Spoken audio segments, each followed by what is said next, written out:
Welcome to Clixed Off, brought to you by Lucky Dice Cafe out of Huntsville, Alabama. Check them out at luckydicecafe.com. And now for your hosts, Daniel Powell, Jason Alvey, Alex Coos, and Tyler Spees.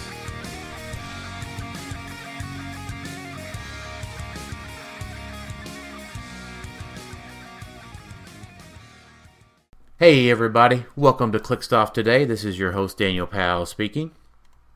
Just want to let everybody know that Clixed Off is brought to you by TrollandToad.com, the world's largest HeroClix retailer. Find HeroClix new and old on Troll and Toad, and use coupon code CLIXEDOFF for 5% off your HeroClix order. Merchant and pre-order items do not apply. If you like what you're hearing today on Clixed Off, check us out, patreon.com/ClixedOff. $1 and above gets entered into our monthly giveaways. $5 and above gets entered into our Discord server for HeroClix strategy and tactics discussion.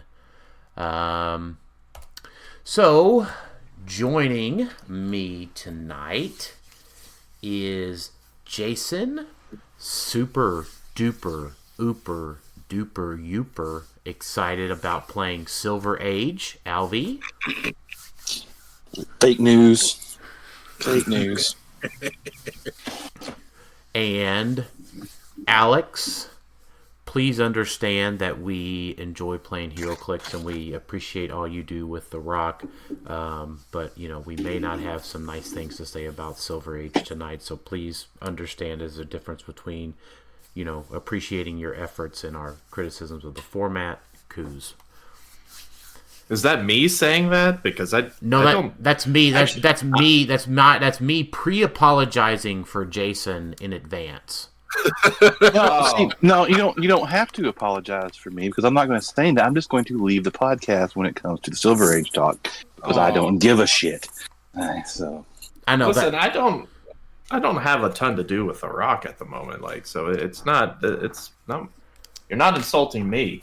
Well, so don't worry about it. So I just want to go ahead and just start off the show with that today in general. That thought in general. We do have one more guest. Oh, I was like, whoa. Well, I just want to go ahead and just. He's not important. He is. We do have definitely not. We do have a guest tonight, but just please understand as we go into the show, we are not trying to offend anybody about Silver Age, but we do have some talk about how it's obnoxious coming up. So just be aware. That's fair. And then our guest tonight is Azareth, Captain America, Wonder Woman, Strife. Hey.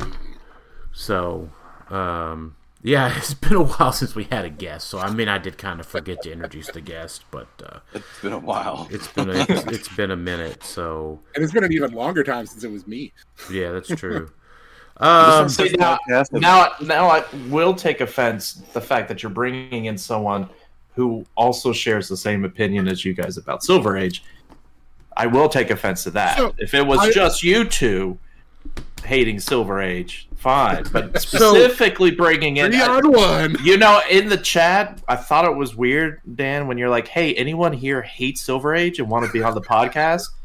Thought that was weird, but I just dismissed it. So I know Jason doesn't want to join us about the Silver Age talk because we are going to make that the end of it. But you know, so the point where we're not trying to offend anybody about Silver Age. We are excited to get to go play.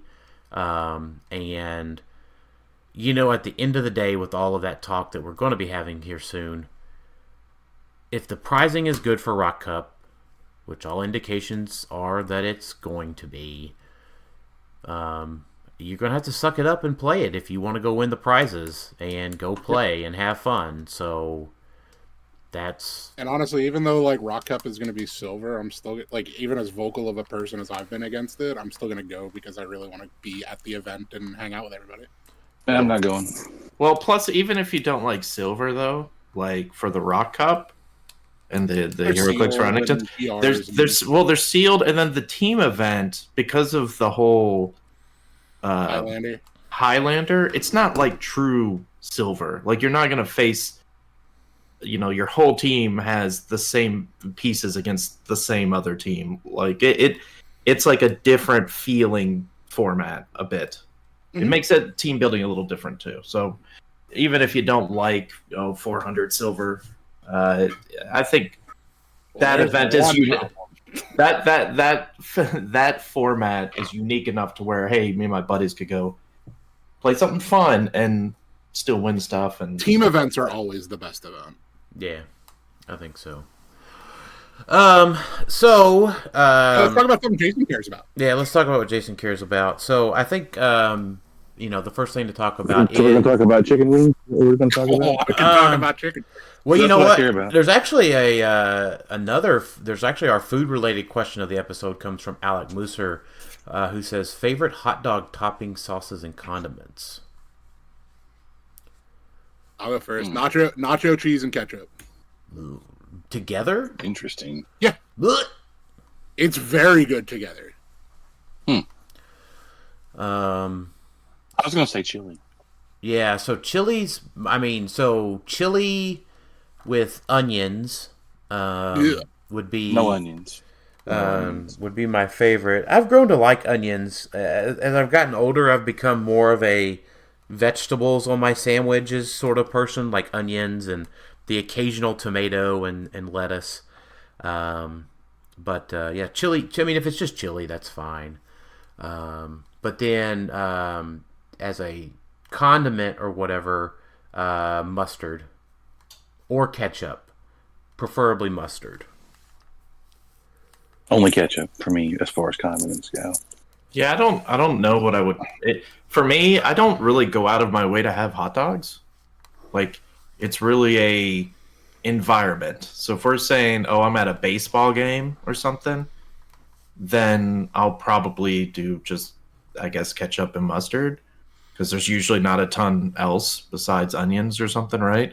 I don't generally like chili dogs because, I'm not a big chili fan. Just in general, unless I'm having Mexican isn't really chili, but it's different, right? But yeah.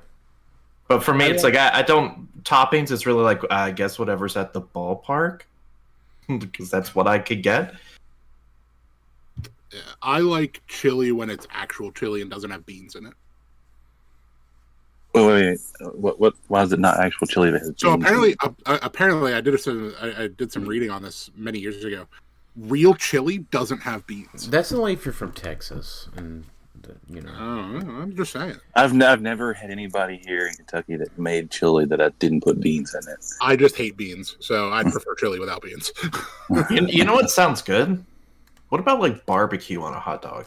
That sounds amazing. So Sam will make barbecue hot dogs occasionally. So what you do is you take the hot dog. Well, you take the hot dog, you slice it open, and then you pour the slice it halfway so it's kind of cracked open or creased open.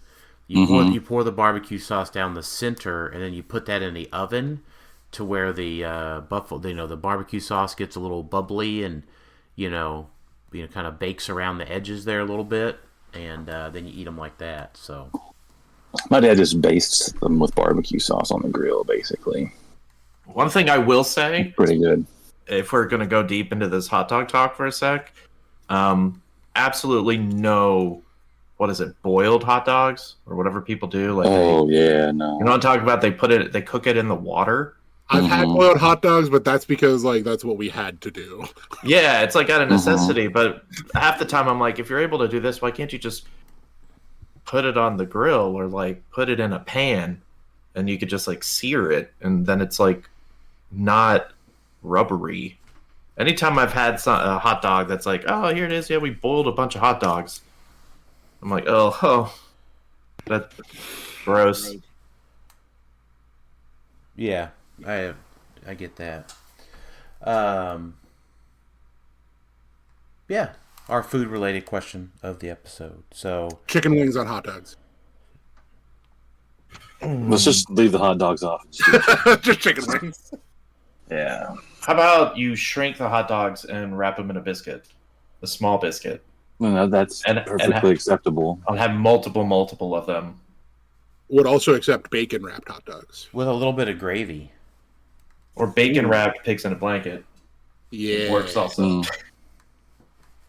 Man, now I'm yeah. Yeah. Yeah. 9:30 at night and 10:30 at night for Az and Alex, and we're all hungry again. All right, so Az and I next week are going to the Champion Clix Open, which is now excitedly partnered with WizKids. Huge announcement. So, I definitely don't take a huge pat on the shoulder or anything for this, but I was noticing on WizKids' Facebook page that Jake, I don't want to mispronounce his last name, but Jake Thies was asking folks on the page, like, which cons should they go to and stuff when they announced Adepticon. And Jake was who we got to talk to at Gen Con last year about starting back WKO play and getting organized play going again. So if for whatever part my conversation with Jake had in the now partnerships and attendance at Champion Clix and Adepticon, thank goodness. So thank you. I know Jake doesn't listen to Clixed Off, or I highly doubt it. But if he does, thank you, Jake. And for those WizKids folks that do listen to our show, please pass along our thanks to Jake. Let's be clear about these. While these things are awesome and fantastic, and we're glad they're doing, they don't replace WKOs. Yes, Jason, I agree. We definitely don't let off the gas on our return to. It's not just a free pass now. Yeah. We're still on the train here. That's I had right. a talk with somebody about this. This is a good first step in the direction that gives me hope that we will see the return of organized play. With them actually putting in the effort to go to these cons and put on events, Yes, shows to me that they are willing to do it. So we are closer, I think, than further from getting. I don't disagree with you. I'm just saying, let's not confuse the two things. Like, this is not what we asked for. This is great. This we still need this. I agree. And to clarify what you're talking about with WKOs is basically quarterly tournaments. In stores. Yes. Yeah. Quarterly in Because as quarterly in-store tournaments with the format of sealed or 300 modern. Okay, because we need to be clear. So hold on, I'm not done yet. Quarterly in-store tournaments with I'm not going to say substantial because that's a kind of an adjective that can be interpreted with new, just like they were in 2018, 2019, 2017. One Con LE, one new Con LE, an array of bagged LEs, and building a culmination towards the national and world level tournaments. But yes, quarterly in-store tournaments of 300 modern or sealed with substantial prizing leading towards worlds and nationals. Okay, because I think we need to make sure we define, because as we get more and more tournaments, the Adepticon, and then there's the whole store championship they keep talking about. That's not at the frequency we would want, because I believe they're intending it to be like an annual, like, store championship thing. So to be clear, we're talking about quarterly. We want it back to how it was with WKOs, which was quarterly, but just like Dan said. Yeah. Because there's, I think ultimately that's kind of what they're changing to, is what we're doing, this store championship thing, which we haven't heard anything since Worlds, but right. Because what was it, that Deadpool holding a trophy or something? Yeah. Yeah, something like that. So, who knows? So as we go into, Florida, I'm looking to see. We're excited. Yeah. So point is, Jason, they don't get a free pass, but it is very positive to have momentum. Yeah, that's what I said. So, I like the concept, no pun intended, of what they're doing with conventions. Like, I like the idea of, hey, if we're going to be at these conventions anyway, let's at least host something of significance, not just a, hey, we're going to be there and do some VR, guys. Like, if it's a convention you're going to be at and you want people to go to, then host an actual tournament. Like, make it a big tournament. The Adepticon is kind of its own tournament. It's not like a championship, but it's a Adepticon tournament, right? They're calling it the Adepticon Championship.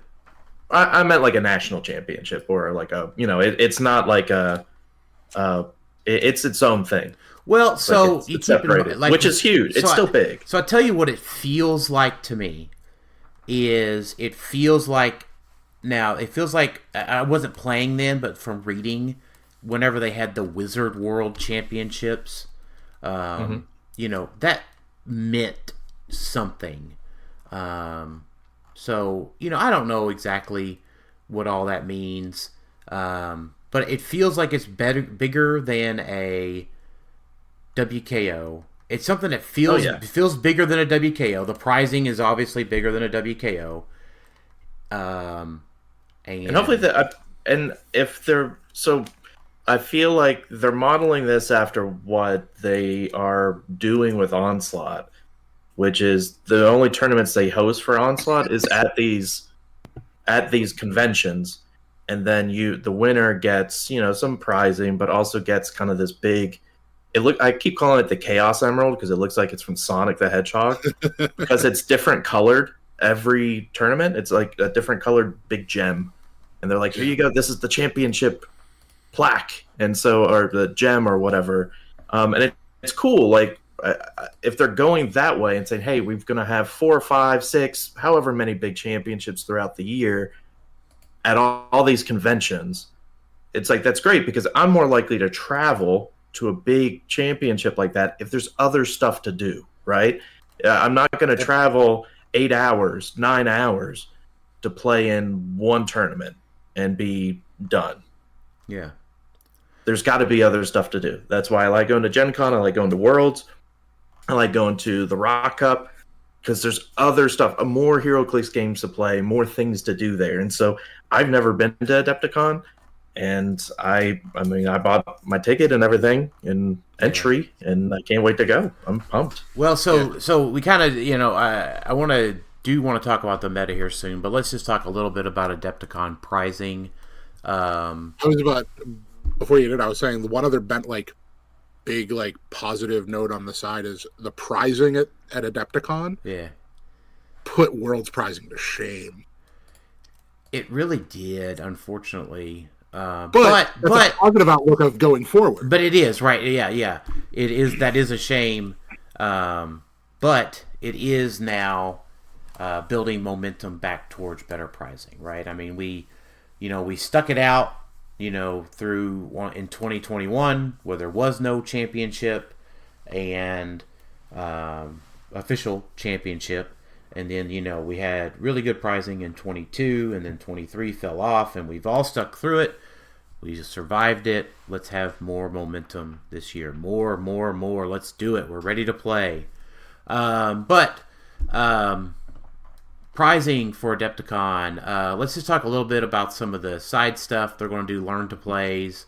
They're going to do Battle Royals. You get a Con LE from the 2024 set. It looks like we've got a Old Man Thor, a Iceman, and King Arthur 3000 AD from DC. And then the Broadsword construct.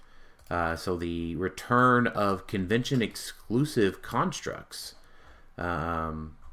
I actually hope it's not an actual construct generated by the only the Green Lantern, but I hope it's actually just an equipment.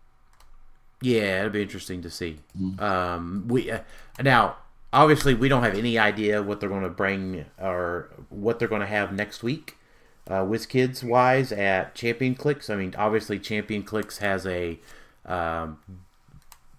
deep and broad enough prize structure that we're going before. Obviously most people aren't going to suddenly go to Florida, 2 weeks before the event because of the WizKids partnership. But I mean, if there's some more locals that might end up going, kind of hard to fly across the country immediately. I mean, obviously, Az and I are, flying in and making vacations out of the whole event like we did last year.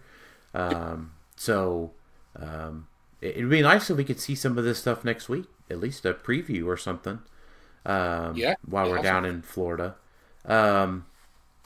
But Adepticon was limited to 32. It sounds like they're trying to get more seats open. I don't think that they have not. They have not done so yet. Okay, that's what I was going to try. So top 32 players, top 8. Everybody gets a broadsword. Top 8 gets Watcher, Thorgwyn, Venom God of Symbiote, Superman, and the Joker. Solid. Amazing. Yep, which is really good. Top 4 gets the 2024 LEs, Old King Thor, Iceman, and the King Arthur. Then That's real good. That is real good. Top 2 gets the Weapon X, Deadpool Weapon X Chase Retail Booster, which, keep in mind, that will be... I wonder if this is going to change. Yeah, so it says there is a disclaimer down here at the bottom that says pricing and booster products subject to change. Because one thing we need to mention real quick. Yeah, Deadpool and Weapon X got delayed, right? Same with Next Phase. If anyone hasn't heard, Next Phase is now in March and Deadpool is now in May. Yeah. So probably I would suspect those two are changing over to Next Phase. Which is even though is there a Next Phase Chase Retail Booster? I don't or is think that so. Starting at Deadpool? I think it's starting with Deadpool. So it might have to shake that up. Well, so I think there'll be two options there. I think there's a couple of options. They'll either have them. That's a possibility. Could just have them as is. And someone gets to, which would be really great because someone could, sell the Chase and Prime set 2 months before it comes out, which is huge. So, I mean, that is a possibility. I would be shocked if that's... It is a possibility, right? I mean, obviously they have preview product that gets to go out. It looks like Next Phase does have Chase Retail Boosters. Okay. Perfect. Well, there we go. I think that's what they probably just shifted to Next Phase. It's I'm looking at it here in previews catalog. It does list it here. Yeah. So okay, I was going to say that's obviously the other option, right? Is if the Next Phase has that. Now the other third option is you don't get your pricing that day. They'll ship it to you later, like they did for Worlds. Layaway pricing. Yeah, which is fine too. To be clear, while that's maybe not the most desirable option of the three, it's fine. It's fine. Shit happens. Your prizes, right? You got a little slip that says you won pricing. Right. Did they make any mention of a trophy? No, but it has the subject to change thing. I don't know if no, it doesn't mention a trophy at all, but that's subject to change. Who knows? Because I feel like also, when did they have a trophy and it was a surprise because they got a trophy for it? Was it Nationals or something? It was like a little plaque or something. Worlds. The Worlds that TJ and I won, we didn't know there was a plaque. Yeah, so I mean, it wouldn't surprise me if there was something there, especially if it's like the first Adepticon. Right. Yeah. Prizing. Nice. Yeah. So would not surprise me in the least. So, so the other cool thing is this new format of Supercharged Sealed. You get to make a 400-point sealed team, 2 boosters of Next Phase, and 1 booster of Disney Plus. Pull the God Pack. So, no. I would say yes, that would be fine, value-wise, but if you pull Is this the God Pack Switch and Scarlet Iron Man? No. It's Collector? It's... Shaki. It's Captain Carter. The God Pack is... All of y'all are wrong. I pulled one. It's Gamora, Saki, Ultron Infinity. You don't play him. The Captain, I think it was the Captain America. And it was not Collector. Collector was also in the brick. That's what I'm thinking. And the partner brick to that one had Scarlet Witch. So there's one chase that I'm... Loki. Big man Loki. The Frost Giant Loki. So that case contained all of the chases from the set. But 400 points, and you just pull Scarlet Witch at 150 points. That's the supercharged, sealed banger. So you know what's interesting is I wasn't that interested in playing, but now I sorta am, because next phase will be coming out like around when this happens. Yeah, next phase won't have already been released. Yeah, for like 2 months. Now it's like, hey, next phase is new. Yeah, so I'm definitely excited for those. Yeah, now I'm kind of pumped for it. I mean, I hate if it's going to feel weird having so long into another set, because it already feels forever since we've gotten wheels. But having 2 more months effectively. But those supercharged seals, it's interesting too, because you're in pods of 8. It's not like a full tournament. Like, you just play 8 people. So that was my understanding with it. Because it is. As you get pods of 8. Yep, you got it. So that's a cool little format. It's kind of like the pods of 8 for the qualifiers. Like when you played your constructed team to try to win a tournament or try to qualify for Worlds or whatever. I don't know. It's just super neat to expand that out into sealed as well. Yeah. And one thing to note is, with the delay of next phase, it's highly unlikely that it'll be legal at Adepticon. Like, I guess theoretically it could if it came out like the very beginning of March, because Adepticon's 3 weeks in, right? Yeah, and it has to be a week after release, right? Mm-hmm. Yeah, not pre-release. Yeah, a week after the actual release. That's right. So if it releases on the 6th, which would be the first Wednesday in March, that would allow it to be legal, I believe. It could be released one more week after that. Yeah. The 13th. Adepticon is the 21st. Yeah, I guess. They don't typically bump it up that close, though. Like, here's release and it's legal. We've had that before. What If was the last time that was... Right, but I think they've specifically have learned from that. Oh, yeah. And have avoided that. Yeah, I get what you're saying. I get. So the reason I mention all that is kind of what we have now is what we have for 300-point Modern. Yeah, most likely. We don't have any significant releases unless you count one monthly OP kit that we get in February, because there's no significant releases outside of some iconics in between now and Adepticon. Mm-hmm. So are you segueing us, Alex? Because that feels like a pretty good segue. You know I always do this for you. I set you up, Dan. Yeah. You got this. So, which I think we've boiled it down. I think there hasn't been a lot of stuff in tournament-wise, but if we look at Broadcast Round 1 and the Champion Clix trial that Az won, some of the Win-A-Map stuff that I did, and then just kind of some of the other smaller tournaments that we've been watching played, the meta's pretty much boiled down to, I think, 4 things.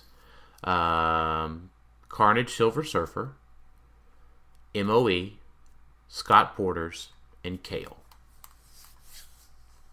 You're not saying like separately. Like separately. When you say four things, I think of it as like this counters that, this counters that. No, that's not what you're talking about. No, I'm not talking about the triangle. I'm talking about the old triangle, but this one would be a square. No, not like that. So it's just a mishmash of those four things. With like just add in whatever spice you want to that. Whether that I don't know if I can actually say that kale is considered like a staple of the meta like the other three elements are. Like, yes, she's very good, but she's not seeing the play like the other ones are. Well, Jennifer Kale, for those that are wondering. Legacy Jennifer Kale from it's the stuff that you use to decorate the buffet at Golden Corral. Yes. So to be fair, there's not much play going on. So yeah, but it's based on what we have. So, I've said previously that, the team is pretty much surfer, MOE. Then add what you would like to go with that. Flavor it how you like. But I think Az has proven that. And what I played in the Winna map too was a variation of Az's. I don't know. It was defend and Kale, right? So defend Kale is your counter to the standard team of surfer MOE. Yeah, Jennifer Kale is a very big proponent of how to deal with a surfer meta. Now, you have to put more around her, but yeah. Would you consider, because another key component in my book, but it may not be a key component, is Ghost Rider. Is that a key component in your guys' mind? Somebody who's been playing Ghost Rider, I think he is a big piece of that puzzle as well. Because he is a big piece of the puzzle because of Porter. Not because of Server. Right. Ghost Rider helps against your Porter meta because of his ability to allow folks to use their powers during Pulse Wave. Yep. Don't get me wrong. I think Jennifer Kale is bananas. I think she's really, really good, and I don't think she's getting enough talk. But I don't know if I would put her in like the meta yet. She definitely is. She definitely is. There's no doubt. And I think we've, maybe underestimated her a little bit on set release. Well, now I need to go back and see. I don't think I don't think we put her very low. We didn't do a tier maker, by the way. So we need to still do a tier maker. We didn't do one for Wheels, really? No. Just go back to that tier maker. Do a past one. No, we didn't do one. That doesn't exist. No, you did one now, knowing how good they are. Right. Yeah. We still should. By the way, I still do get requests for a Wheels tier maker, so it is on our to-do list. No. So Kale. The thing is with Kale is that she has to have a very strong defender. Az is using Prime Wonder Woman. I played against Paul Cote, and he used Kraglin, right? The magic number there is 19. So Kale has ESD to start out with, so that puts her just a static 21. So the thing is, if you're not playing Porter, you can't go Pulse Wave it, so you're stuck on an 11 or a 12 on a 21 if you're shooting. And even if you're punching, a lot of times you're 11 on a 19. I think the biggest thing, and I want to move us along to, I think the biggest weakness in your team is punching, which leads to the thing of Kale doesn't theme with a big defender. No. Yeah, it's if you're gonna play Kale, you're most likely playing her non-theme. And like punching is a weakness. The thing with Kale that I'm learning the more I play it is, one, it requires you to actually have like really solid positioning for at least your move up, to where you can protect her. And on the opposing side, they have to invest so much into going to kill her that at least the version of the team that I'm playing has so much bite back that you're probably coming out ahead on the exchange. Yeah. What are you thinking, Alex? What are you thinking, Jason? What are you thinking about the meta, guys? I mean, I don't like it, but I think it's interesting how many people are flocking to Captain America. Captain America is life. He will be on every team I build for 3 years. Yeah, because it's not just you. There's a lot of teams with Captain America. Why do we like Captain America so much? He's so good. Why? So I'll let Jason speak first, because I know Jason and I talked a lot at Worlds about him. I mean, he takes away powers when he's attacking you. What? Oh, he takes away powers? But everyone shit on someone that took away powers. But he takes away defense powers. I'm sorry. I'm sorry. But we said that's bad. We said it's bad for the meta to take away powers. It's bad to take away powers from the entire team. I said it was bad to take away all the powers. That's what I said. Everyone was like, can't wait for a meta where we get roles and we get to do all this stuff. You still get shape change. Yeah, you can't take away both. You still get your shape change. You still get your blade. You still get your blades rolls out. Well, maybe not. You can't just blanket take away everything. I mean, that's what people were wanting. But people were talking about it. But anyway, so he is taking away defense powers from a single character. I think is fine. What the rune did was a problem. But Cap for 40 points, he's a leadership. He's a hypersonic character that a lot of people forget what his hypersonic does. You get to pick 2 characters and give them a bonus to speed and charge, which is great. And he gives out ESD to Asgardian Avengers and adjacent characters on top of his offensive ability, and has Empower on top of it. He's just so good. For 40 points, he's insane. Yeah, he does a lot, and he's a 1x2.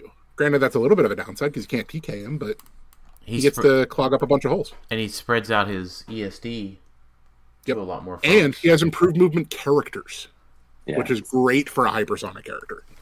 Well, you know what doesn't care about improved movement characters? The stop sign. I know.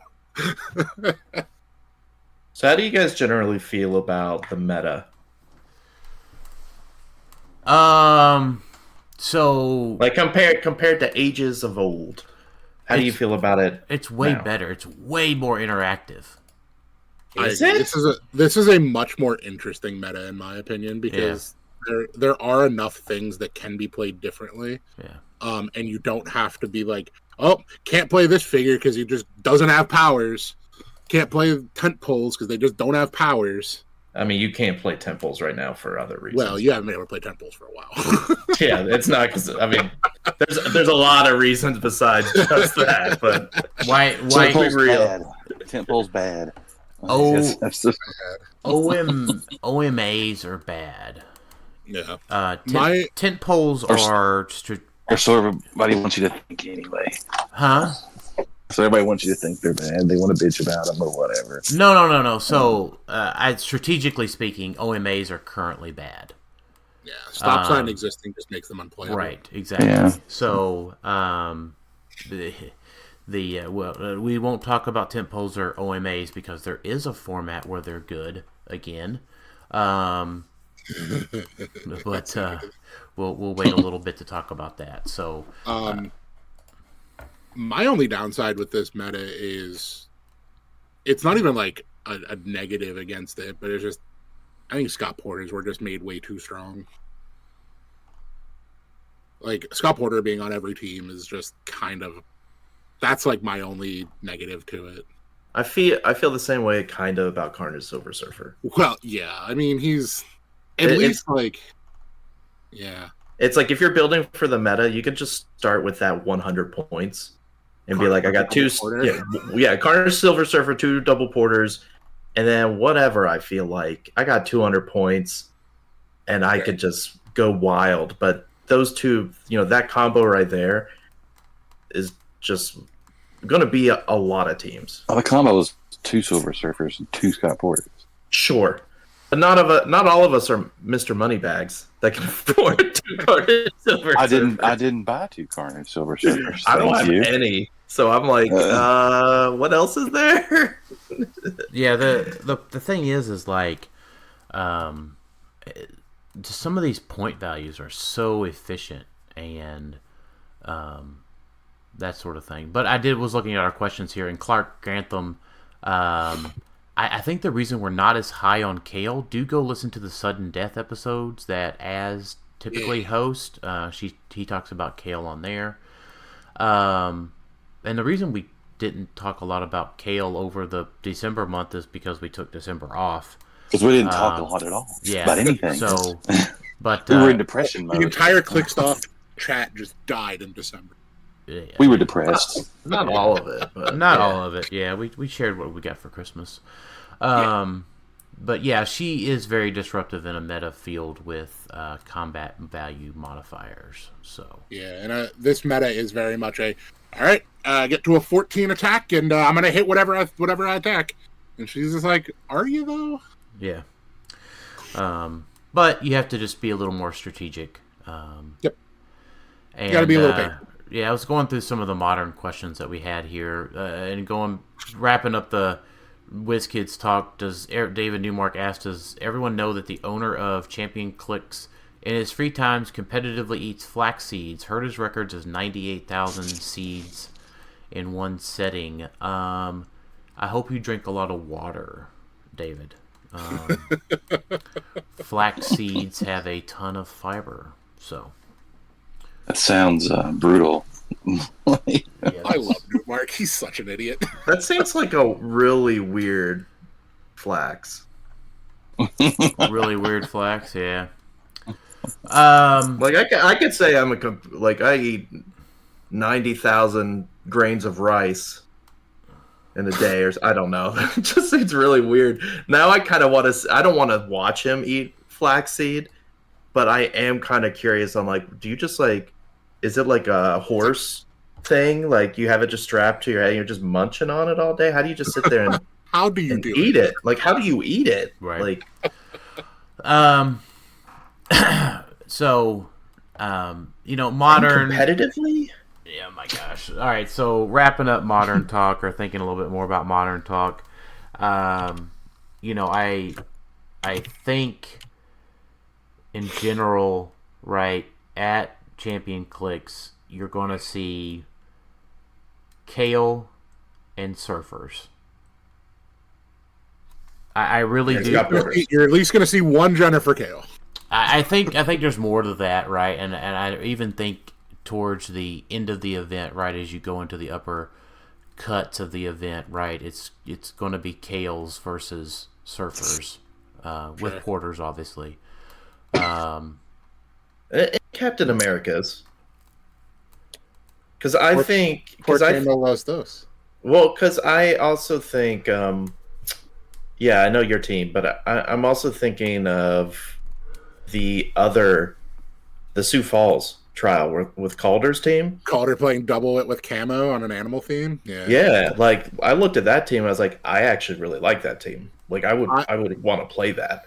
I like that team, except for one reason. I think camo is a dangerous play if Captain America is going to be very highly played. The thing is that camo needs to not be an animal and needs to be an X-Man. Which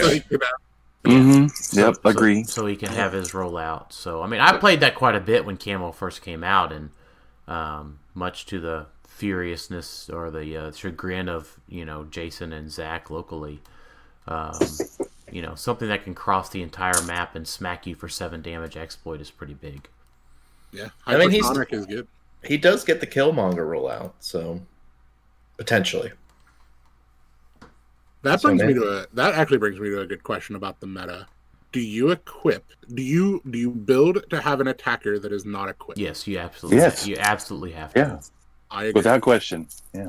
Well, it's so easy when you have Carnage Silver Surfer who doesn't need equipment. You just be like, oh, I don't care if he doesn't have anything. I'm still hitting you twice for 4 to 5 damage. Like, Pensai, like who cares? Yeah, like his equipments are like defensive equipments. Yeah, like so he's like one of the few attackers that are like, I don't need attacking equipment, thank you. I'm pretty good. Right. So, I mean, your one surfer has the black symbiote, and then the other one has nothing. So, well, just because it's free. That's really the reason. Nothing right now, but he'll have a country when it comes available. Yep. That's the tournament that I played in, I had my surfer equipped, and then like after round 2 when I played against Killmonger, I'm like, yeah, it's nope, no more. Getting rid of it. Yeah. I got rid of the symbiote. Yep. So, you absolutely have to. And like someone asked in here, I know we'll talk about silver, but what's the best equipment for your tent pole in silver? Nothing. But we'll talk about what it actually is a little bit later. So let me go through some more of the modern questions. Alec Mooser does ask, Clix question, are there any sneaky sleeper figs that aren't talked about much but could still sneak in there? And I guess really that's been Kale for this episode. I think before there's a big tournament, right, we want to make sure that we have thoroughly mentioned Kale. I think Ghost Rider is another one. Is he sneaky? Everybody knows I know Ghost people have Rider. talked about him, but people aren't really like building with him because he is a big point investment. He's a reasonable point investment. Well, I say big point investment in the way that the modern era of Clix figures are. Like, I feel like 70 points is a lot. I feel like we could do a chart or like a graph or something and be like, this is way too much efficiency, and like show Carnage Silver Surfer, Scott Porter, and be like, here's Ghost Rider with reasonable point efficiency. He does a lot for 70 points. Would you love him at 50? Of course. We go back until like past us is like Emperor Gladiator at 100 points. Back in my day. Like, my goodness. I'm going to say Miss Marvel still, because I still think they're really good.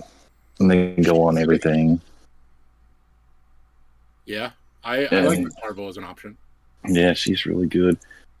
I had something else in mind now. I can't think of what it was. The only thing I got doesn't do well against Jennifer Kale, so. Who is it? I still like Two Gun Kid. I'm like the only person I talk about.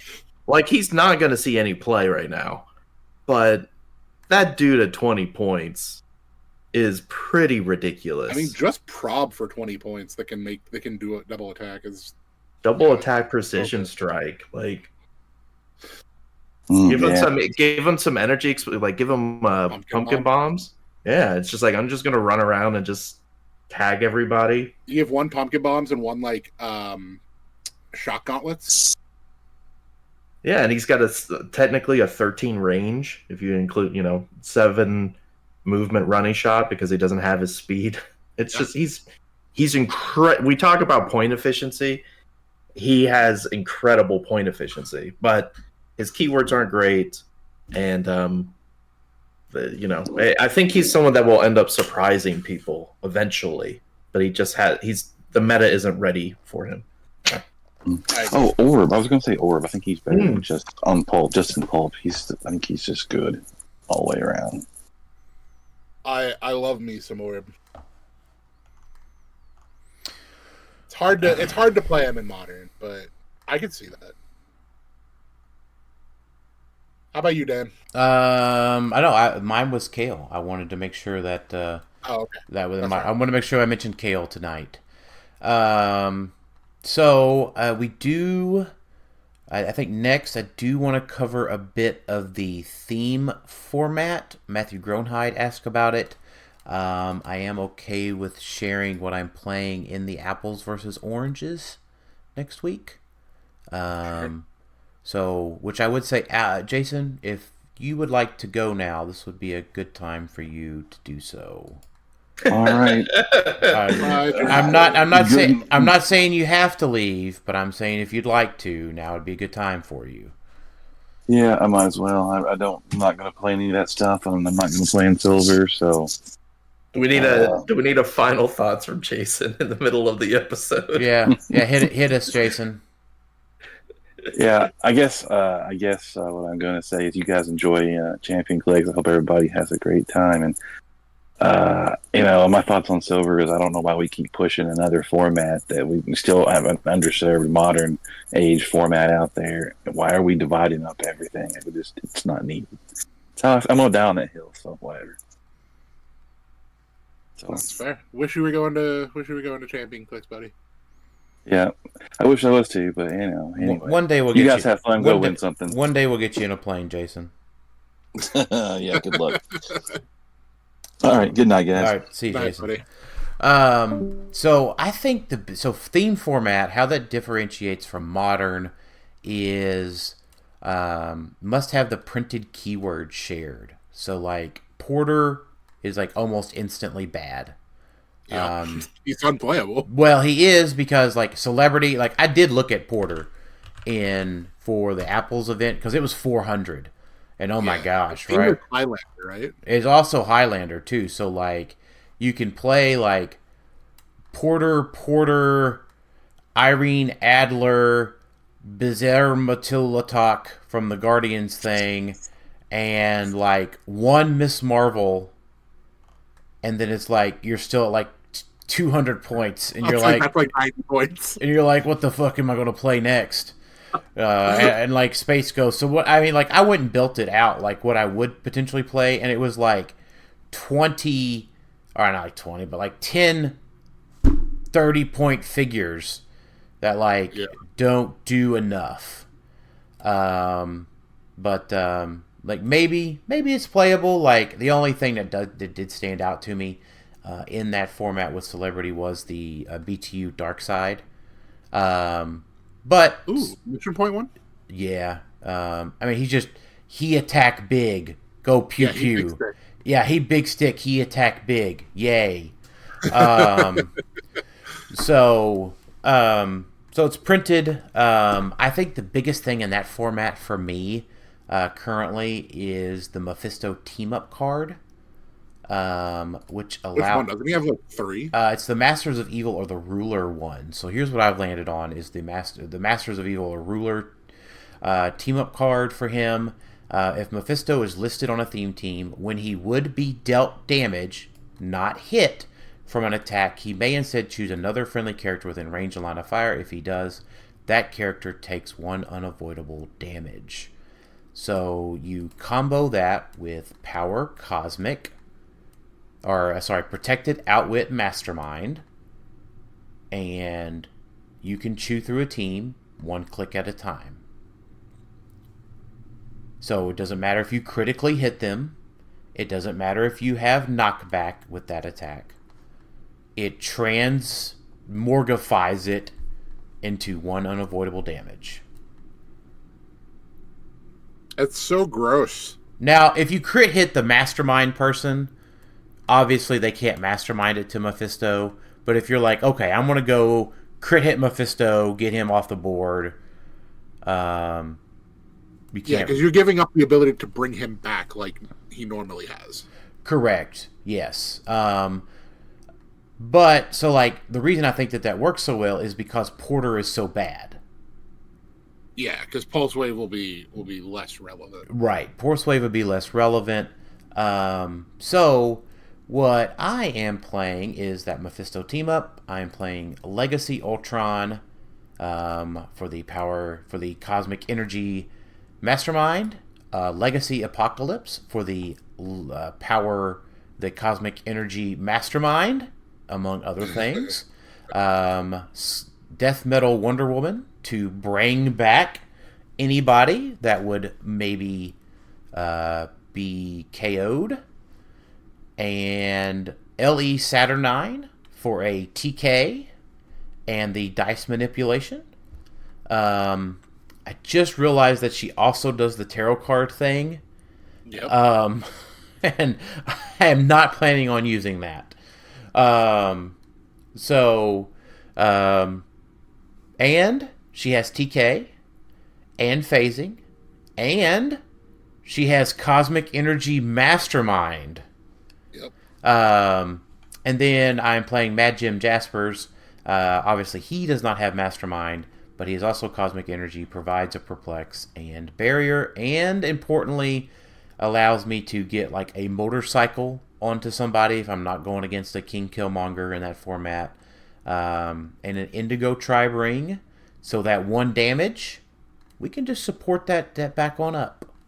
Or if I need to go super defensive, I'm also including a Soul Sword, and I'm just foregoing the 4th object for a couple of reasons. One, I don't think there's anything I could possibly use. Hell Cycle doesn't do me anything. None of the other rings do me anything. Because if I want Barrier, I can just use the Indigo Tribe Ring. I don't need like a green one. I don't need more willpower. I don't need Empower. None of the other swords matter besides the Soul Sword. So like typically if I was going to a local competitive tournament, I probably would just include something to include it. But I am flying and would like to keep a little bit of the weight down. Tarot card for that format, I'm playing the 7 of Cups. The Mastermind card within 6.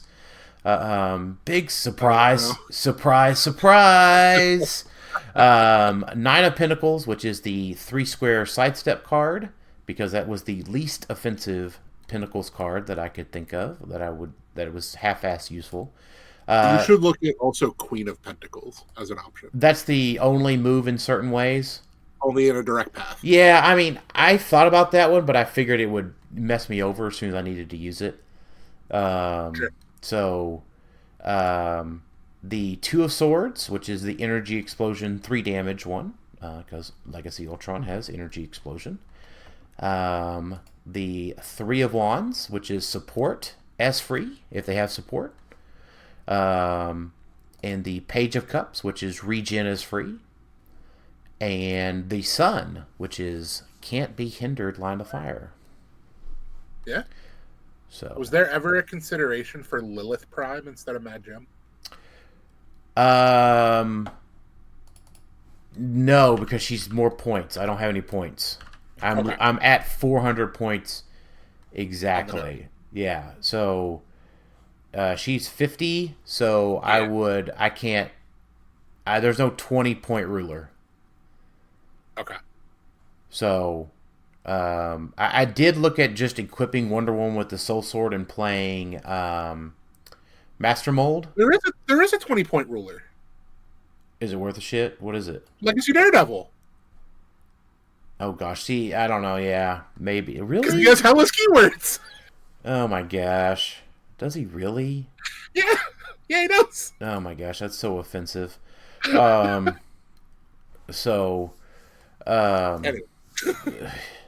I guess that is a possibility. But what is Lilith doing? Does she have support or something? She has support and an outwittable mastermind. And empower enhancement. Oh, I did look at her. I'd have to find a monster ruler to come from the sideline, which I guess is not hard to do. So you would need a monster. A monster. Isn't Mephisto a monster ruler? Isn't who? Isn't Mephisto a monster ruler? She chooses from the sideline. Let's choose a character with the monster keyword on your sideline. Yeah.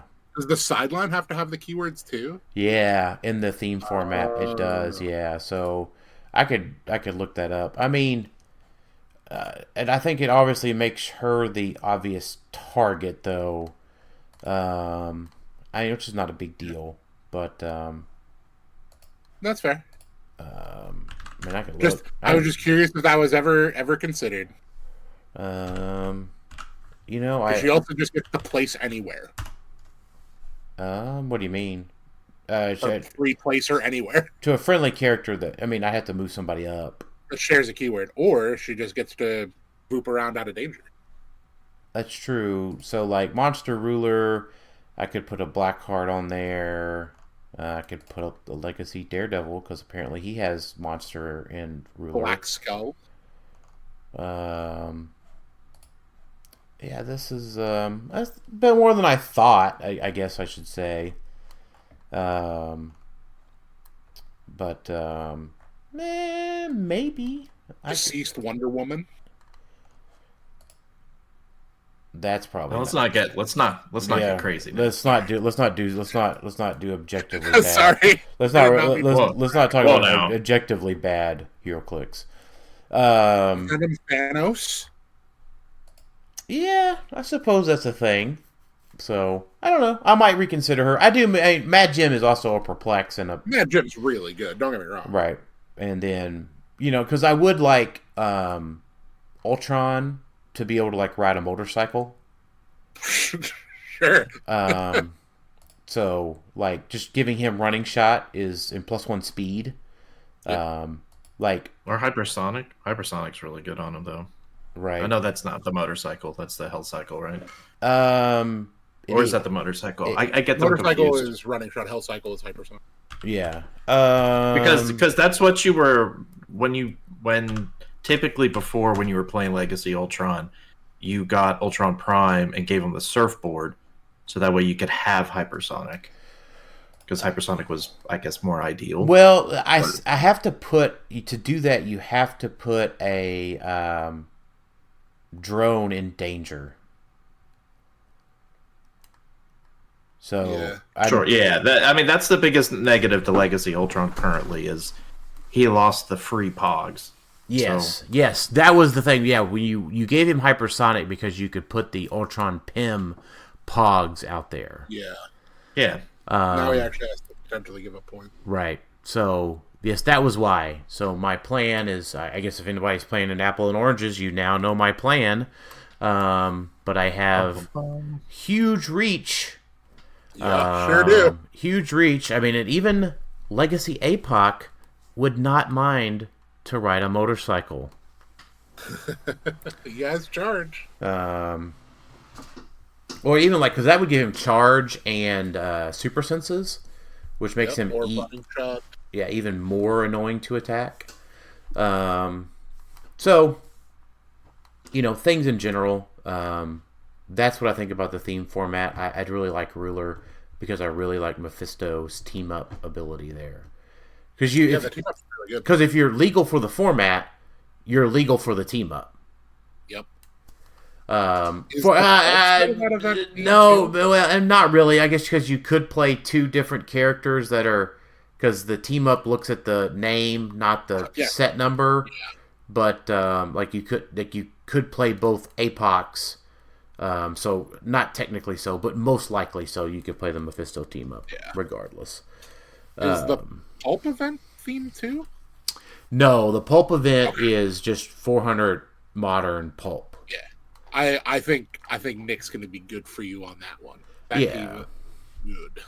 I think so. So, it's Blackheart and it's Blackheart Necron Orb start, and then it's the team that I played plus Poison Ivy Black Cat. Yeah, super fun. So, all right, that covers modern. That covers Pulp. That covers theme.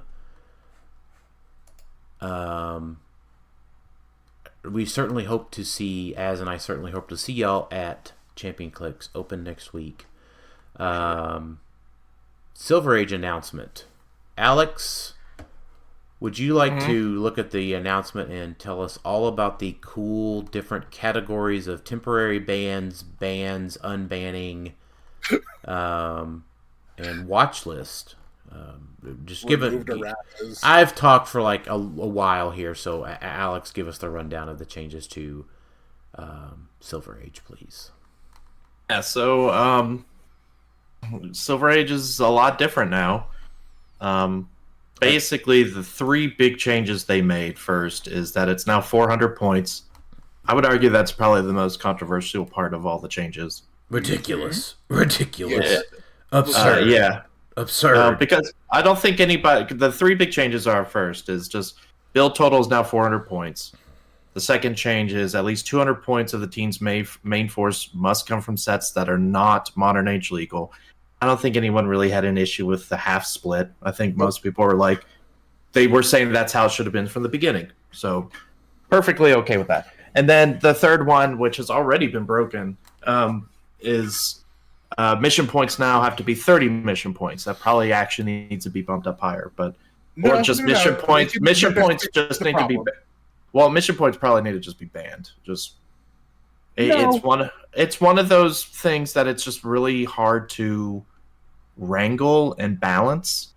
So in a Silver Age format with 400 points. May I touch on that? That's sure. No, go ahead. So the problem was, and this is the problem that has arisen with most of the degenerate interactions from silver, bronze, whatever, comes from attacking friendly characters. The way you deal with this is you put a blanket rule that you cannot target friendly characters with attacks unless you are also targeting opposing characters. You put the Pulse Wave Rider as a universal rule. Now, the mission point teams that can get 36 mission points in a turn don't exist because they all relied on attacking friendly characters. Yeah, I mean, to me, that almost feels like a separate thing that also should happen. I mean, attacking friendly characters just shouldn't be a thing. Except for like very niche, specific things. Because I guess so. Chase Jean Grey, fine. But like, it started even with she Penguin. had issues. Even she had issues, but yeah, it started with Fast Force's Penguin, and then it was. We've had three teams that have abused Cannonball. Yeah, I mean, sure. What was didn't the Legion? The Legion didn't. Legion with Penguin. Legion didn't require attacking friendlies, though, did he? I think he had one. No, well, Legion abused Penguin. No, I mean he abused Penguin for other reasons to go infinite. But there was that was the first iteration was he abused Penguin, and then we just kept getting different ways where it's like, well, no, he could still do this. Oh, he could still do that. Right. It's like, just get rid of it. Yeah, it's to the point where, like, I feel like mission points are cool to a degree, but there's not really just a good mission points that is, like, it takes you the game or, like, some of the game, and it's close. It's either a mission point team is heavily oppressive where you win in 2 turns or 3 turns or 1 turn even, or it's just not good. There's no middle of like, oh, I need 4 turns. Or like the broken ones are literally you don't get a turn. Yeah. Exactly. So right now Silver Age is just 30 mission points. But if you see on the watch list, because there's now, there's been always the watch list, which is just, hey, these are pieces that they're going to keep an eye on, and if they get a little crazy, they may be banned or temporary banned. I believe every mission point figure is on this watch list. From the last one they printed, Superior, Spider-Man Beyond Amazing, Kingpin, all the way to FFFFF Awatu, the first mission point piece that they printed. Yep. Primarily everything that on this list is... Like, almost everything on this list is mission points, to be fair. And 1 mission point character got banned. Yeah. And then, like, even the 3 mission point tarot cards are on the list. Right. So it would not surprise me at all if they just said, you know what, this is just too much with mission points. Like, so Alex, let's just cut it out. So let's talk about the watch list a little bit. So obviously, I'm looking at the watch list. We'll talk about the bans here in a minute. I know we're going out of order from the article, but why are the 2 Proteuses on the watch list? So I believe the 2 Proteuses are on the list. The same reason why Fast Force's Giant Girl is banned is because they extend the starting zone. For 10 points, you could play a bajillion Proteus, and on those small maps, you are like midway. and it really throws the things. Small Like, map is actually just half a map. Exactly. Like, it's the same concept, except the giant girls also had to like multiple retiles that you could do. Proteus doesn't have that. But I think that's the main reason they're on the watch list, is just because all the Colossal that's super cheap, 10 points for the green one, 20 for the orange sickle. Well then, Alex, they forgot one on the list. Wendigo's on the watch list also. More Colossus. No. Oh, you're talking about Flora Colossus? No, I'm talking about Giant Girl. Regular Giant Girl. Oh. You can still play regular Giant Girl. Sure. I mean, it may be just related to their blocking capabilities as well. The reason that they said FF, because they specifically temporarily banned FF AI Giant Girl because she can retile in multiples. Right, yeah, that's what I was saying. She fills the starting area and retiles. She's one of the only figures that says she could just do the retile. There's no clause of, well, as long as anyone else hasn't done it or has been placed. She's just been, you could always just keep retiling. Like, if you got a bunch of them, they could go one after the other. I'm pretty sure there's only like 2 people in the world that still own 30 Giant Girls, and it's myself and Lucas Tom Van Hollen. So, yeah. But the other thing to keep in mind with the watch list, because another big change they did is now there's the permanent ban list and there's a temporary ban list. Right. The temporary ban list is really for things that may just be too oppressive or have just come out of the modern hot, and maybe they are too cost efficient, or maybe they just are incredibly oppressive to the format. And that's part of why they're just banning it. So, for example, on the temporary bans, you have all black the Necros. Well, hold on.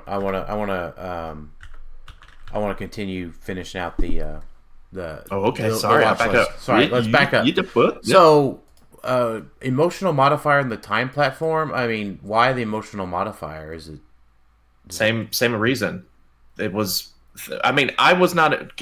Let's keep this in mind. I was not in any of these talks. Oh, okay. I'm just asking as to, right? Okay. Like, why do y'all think it's on there? So, understand that you aren't on there. So, okay. It's just because it was one of the most played items in Modern. That would be my guess. Yeah. That maybe also the play with like just giving Battle Fury and protection from mind control. It is a very, once again, point efficient object that does a ton. And then the time platform is just super powerful. Yeah, even without Scarab, because Scarab is obviously on the ban list. Yeah, it's still really good. So, right. And then I know the answer for the next one of these. Power Woman, Orion the Ray, and King Aquaman can start on the other side of the map. Yup. And there is dice I mean, there's a couple different things. The big thing is swap, X-Men swap. Because I think almost all 4 of those can be X-Men, and you can just swap your biggest character over there on their side of the map. Can they?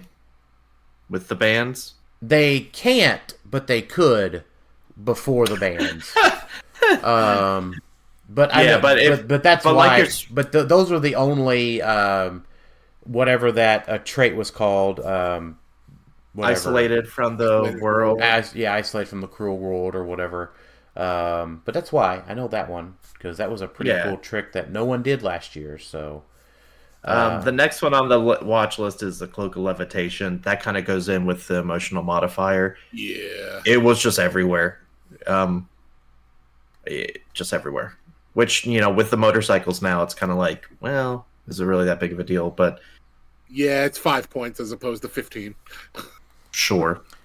The next one I think is a mistake. The next one should have just been temporarily banned or banned period, and that's Wendigo. Because I think he's going to be too good. He got an enabler, and that's the problem. He's always been enabled. Guess what? I also have 20 of Wendigos. Wendigo. Don't turn this into an ASMR podcast. But yeah, Wendigo with now Blackheart is just insane. Yeah, and we've already seen some crazy success with that in the Bronze Age tournaments. So that's your Silver Age watch list. Everything else on the list, for those wondering, because it is a much longer list, like we mentioned before, is mission point related. Yep. So let's talk about. I want to talk a little bit about the two other big things that I think are really positive. Hashtag free Jakeem. Hashtag free Goblin King. Well, and hashtag free. No, I know this is a separate category. No, this is a separate category. Yep, we're not to that category yet. So, now I know. Yeah, so Jakeem Thunder is back to being his previous watchlist errata is undone, and Goblin King now gets his power cosmic at lower team ability, lower point values, and the big thing is he goes back to being able to stack powers. What I mean by that is his original thing was give Goblin King a free action and choose 2 standard powers. Goblin King can use the chosen powers until you choose again, which means he can go offensive, then defensive, as needed. So Goblin King's back, baby. He got top 8 at 275 from Lucas Tom Van Holland in 2022. And he is very well positioned to do well in a 400-point format as well. Yeah, I think this was welcomed, and I don't think anybody really has a problem. Because power creep has just made it where, like, it almost seemed ridiculous. Even in the time, I always felt it was a little ridiculous at 175. He didn't have power cosmic. But now it's like, we've got people much lower than that that have power cosmic or cosmic energy. So to take that away, to give it back is nice. It doesn't change. I mean, the second change affects his 275 for sure. What this change does, though, I think, is actually makes him a little bit more, could make him playable at 175. Because I always liked his 175 dial, especially in a 400 point. I mean, Hammer, or it's not Hammer. I'm talking to somebody about Hammer. Goblin King at 175 pre-errata was what Howard won Worlds with.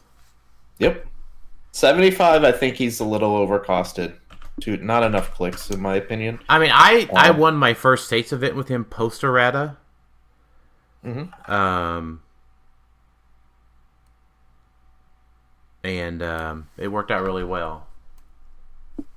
Yeah, so it's one of those silver pieces that, hey, an errata makes him actually playable. I don't know if the change to Jakeem Thunder makes him playable. No, I don't think so, but I think he's still a little too much, and the prime slot is too valuable. But Goblin King, sure. Yeah. This is also a first. Is this a first that they're like, we're undoing this errata from ages old, and we're just he's free. First time that an errata has ever been undone. Yeah, so let's not forget that they are, when they do all of these lists, they're not just like, yeah, this sounds good. Oh yeah, this sounds good. They're like, hey, these pieces are clearly not performing.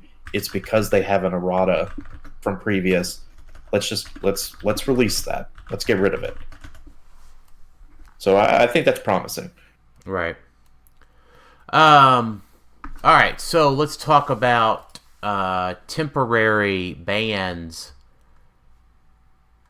Yeah. So the concept overall of temporary bans is basically controlling the meta to a degree, whether it's something that has just been played so much in Modern and it's now rotated, so obviously it's going to be just so crazy in Silver and played everywhere, or it's just, I mean, I think that's pretty much the main reason, is just it's something that's just going to be everywhere, and to let the format kind of breathe and have some versatility, have some alternate play, it makes sense to have some temporary bans. Like, I'm fine with it. What do you think about the temporary ban? Like, before we even talk about the pieces, what do you think of the concept of temporary bans? I like it. Yeah, I like things that fluctuate. Because it could easily be like next year, they're like, okay, we've had a year off from the All Black the Necro Sword. It's back. Yeah. Let's just bring it back. We could bring back, some of these other pieces, and then we'll add some more pieces and just say these are the new temporary bans because maybe they're now oppressive, like the Scott Porters. So the ones on the list. What would be funny though?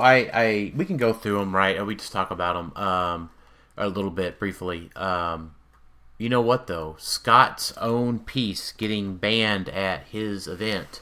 It's pretty funny. It's pretty funny. So, we don't have to talk about the why, but Apocalypse and Genesis makes total sense. Big theme team, keyword cheating, and especially with Swap still living. Yep.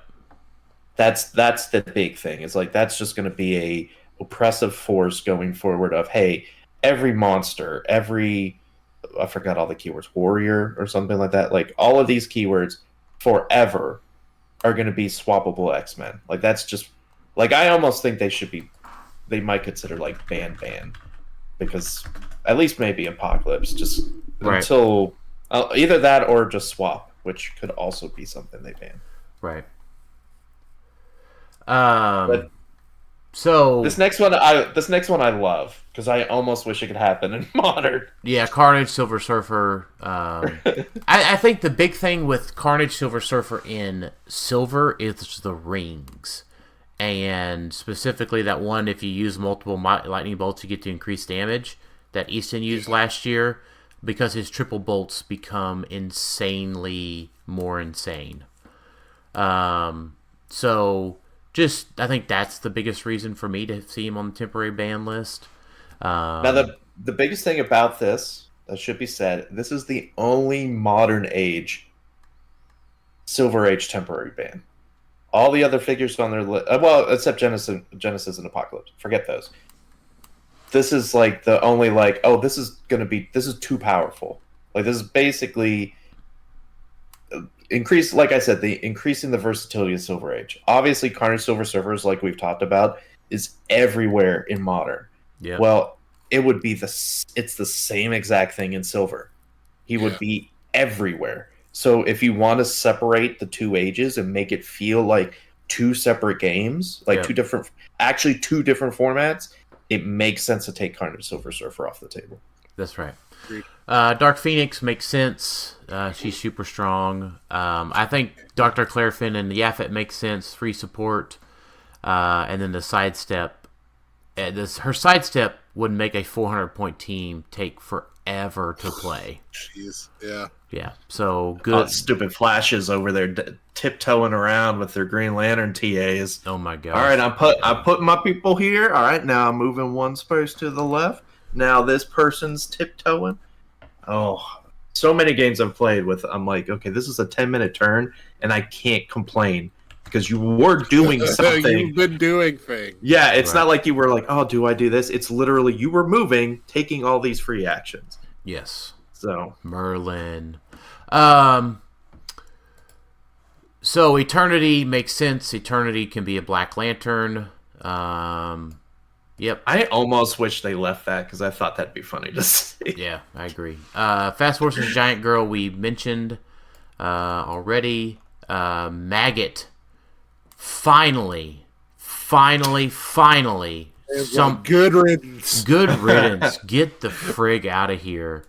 I hope that next year he moves to a permanent ban. I understand that that's probably not the case, but one of the best figures that Modern has ever seen that bypassed multiple erratas and watch lists and Just way too insanely powerful for his 40-point line. Sakaran Iron Man makes sense. He was everywhere. Sad to see. As they've said, it's giving the meta space some breathing room. Yeah. Like, just let's have some time without these staples. Yep. Switch, same reason. Sky Tyrant makes sense. Thug. Thug was an interesting one because with Scott Porter, the Commissioner. So with Scott Porter, Commissioner, and Thugs, and 400 points, your team could now be outwitted. Yep. So you have the Secret Six theme very, very quickly. The Secret Six, you can't have protected outwit stuff or whatever. Venom Magneto, this is probably the only one I'm sad about. Venom Magneto was just so good. But that probably means we need a break from him. So, makes sense. Yeah, people need to learn how to play without free TK. Without free TK. That was only that was my biggest complaint about him. Is like he's been replaced by Scott Porter now, but it's just he was the crutch. Yeah. So it's like, oh, how do you play without him now? Cool. Yep. And you play with him just fine because it's whatever. All right. What do we got next? That was all the temporary bans. The bands.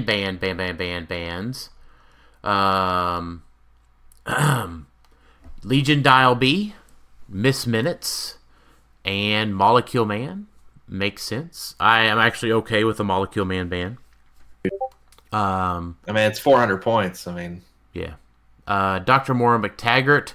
Yes! Get out of here, Sinister. Fuck out of here.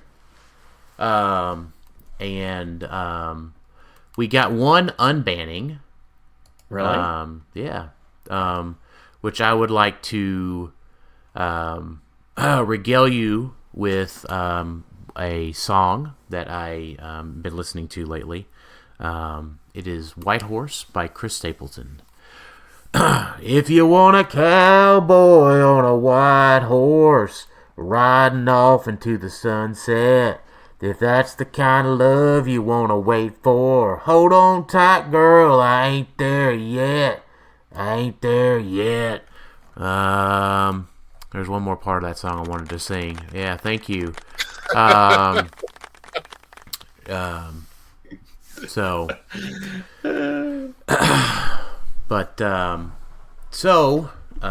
Unbanned Legacy Thanos. With the removal of Molecule Man and ID cards from the format, we do not see Thanos being an impressive force in the metagame any longer. Yep. Good thoughts, fellas. Totally agree with y'all. Just ignore that Legacy Thanos is in silver. Thank you. And then all of your normal ban list also remain the same. Terrain dials, ID cards, Blackbird, Resource dial, Penguin, Hawkeye, Vulture, Jason Weingard, Scarab, Legion, so bad that he's banned twice. That is really funny. Yeah, I don't know why they had to put on he was banned again. I think they will say, well, no, because Miss Minutes and Molecule Man are on the list. I know. I'm just being also funny. Yeah, and I honestly don't get the Hawkeye. Do they not know he doesn't work like he used to? You know what? Maybe they just don't want people to. So maybe it just. So here's the thing, right? If you just keep him on the ban list, you don't have to address that question all the time. And then potentially somebody locally, right? They're like, oh man, let's try out this Silver Age tournament. And somebody locally playing it wrong and having a bad taste in their mouth. That's no different than any watch list in errata. Like someone just saying, "Oh, I can't wait to play Thanos," not knowing he's had all those changes. Right.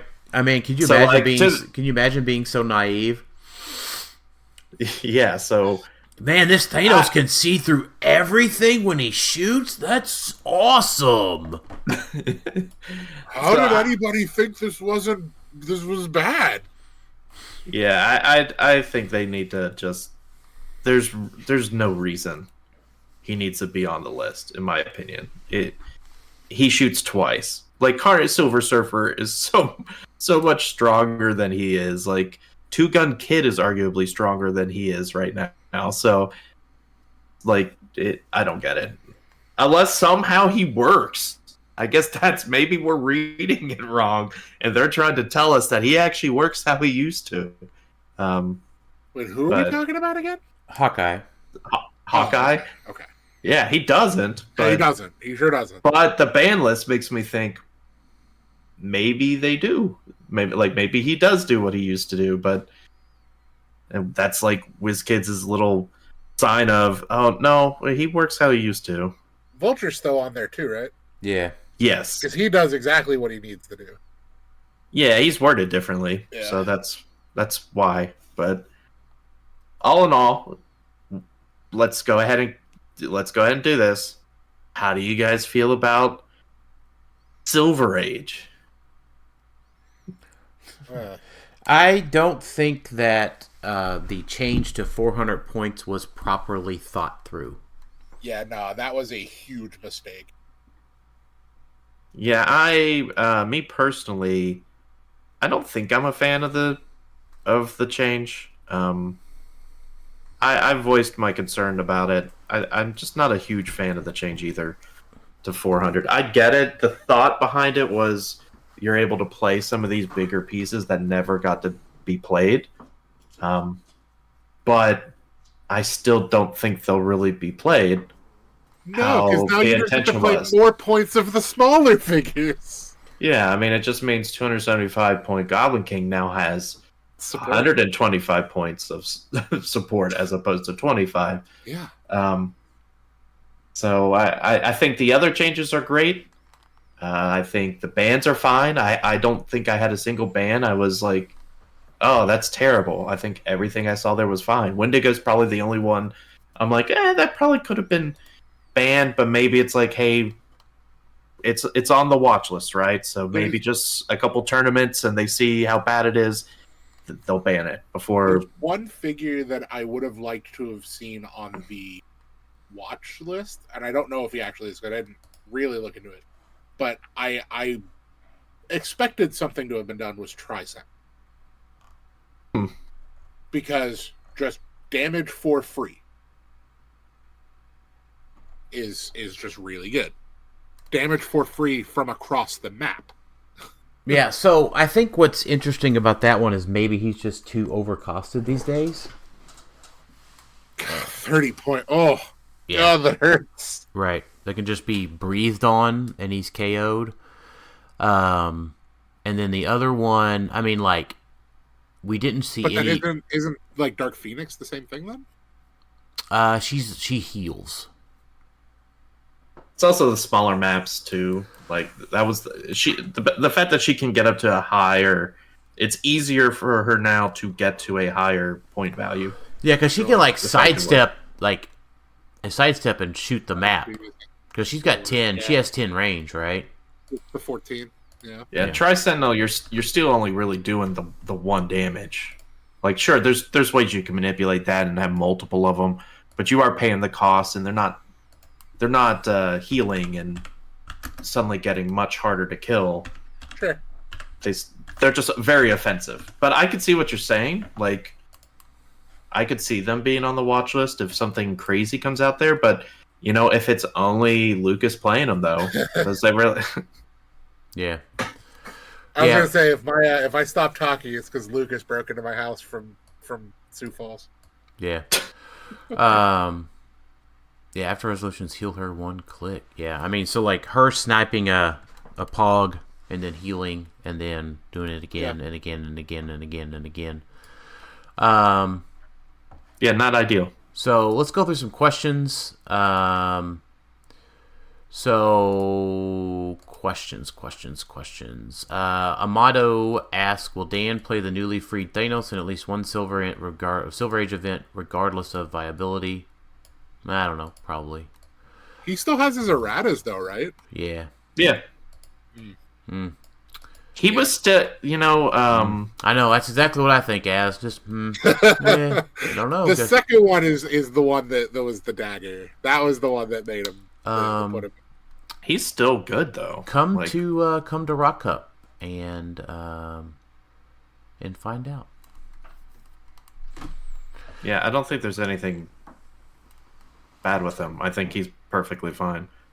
I'm playing Thanos at Rock Cup. Yeah, you're not playing Legacy Thanos though.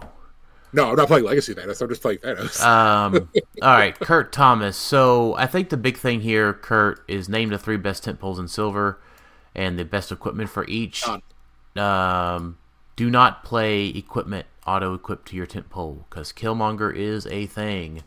You want to play Mad Jim in Silver if you want to play a tent pole, which obviously themes with the 3 best tent poles in Silver, which is probably like Goblin King, Unimind, and probably Legacy Thanos.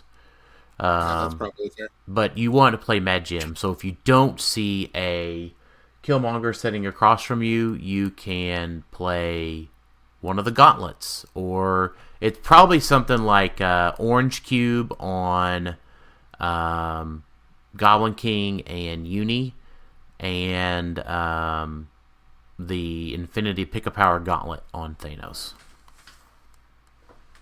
Makes sense to me. Unless you're specifically playing porters, then you can play the Pick-a-Power Gauntlet on the other ones to heal them back up.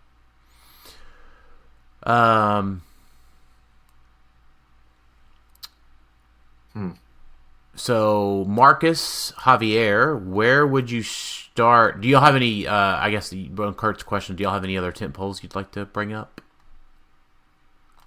I tried to start building with Emperor Gladiator, and then I'm like, he has 1 bolt, he's not playable. Yeah. No, he's fine, because you could give him Reality Drum? Or the Billy Clubs? Billy Clubs, yeah. Reality Gem Gladiator is still good, even though I would give him just the shape change rollout. Yeah, I got like 3/4 of the way through building the team, and I'm like, there's probably just better ways to do this. The team I played at the last championship Clix, which was adding him to the Avengers swap team, he did not die until top 8 top 8 against Isaac. Like giving him shape change. Oh yeah.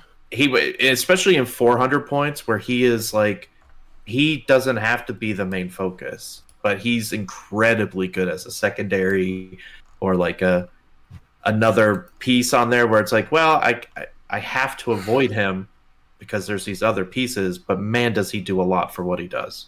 So I like him in Silver Age a lot. I think he's still very much worth the 100 points for him. Problem with him is, if he doesn't hit, he gets shredded. That requires people to play Shredder, which I don't think. I think he just means shredded in general. Oh no, I did mean shredders. Oh, okay. Yeah, he said shredders, but you still got to build with shredders in mind. Yeah, I think in the format, that's why like 400, like only 1/4 of your build is devoted to him. Sure. So it's like, are they going to use all their shredders to go over there and try to knock him down some? I don't think. And he only has to hit one of them once, and then he starts reducing their shreds. So I don't know if it's worth it, but I get what you're saying. I don't know if I have a specific one because I haven't really looked into temples because they're just not good. Yeah. So it's not my play style, I should say. Oh, they're good because they have 400 points now. So. Right, they're not my play style. Yeah. I don't know if they're good. They're good. I don't know if they're great. Yeah. I think the other teams having 100 more points is just going to be better against them. So. Right. So where would you start if you're trying to figure out what is the best team to play in Silver with the removal of Surfer, Tyrant, and Sarkarian? Who is the new best attacker in Silver? I mean, can I answer the second part? Yeah. Wendigo. Yeah. Yep. I think I agree. Well, keep in mind you still do get 200 points of Modern, so you just don't have Carter Silver Surfer. Yeah. The thing is, you can play more than 200 points of Silver. Yeah. You just have to play at least 200 points of Silver. Is Spidey on the ban list? No. So Prime Spider-Man still a thing. Yeah. But the All Black is. That was the key. Sure. So Spider-Man. I think the big thing is that like people forget that the Joker's gas canister is still in Silver. Is 3 points. So like he gets his Battle Fury. It just doesn't get around the super senses, which is not a big deal. I mean, you can equip him with Precision Strike with the Spectral Ring.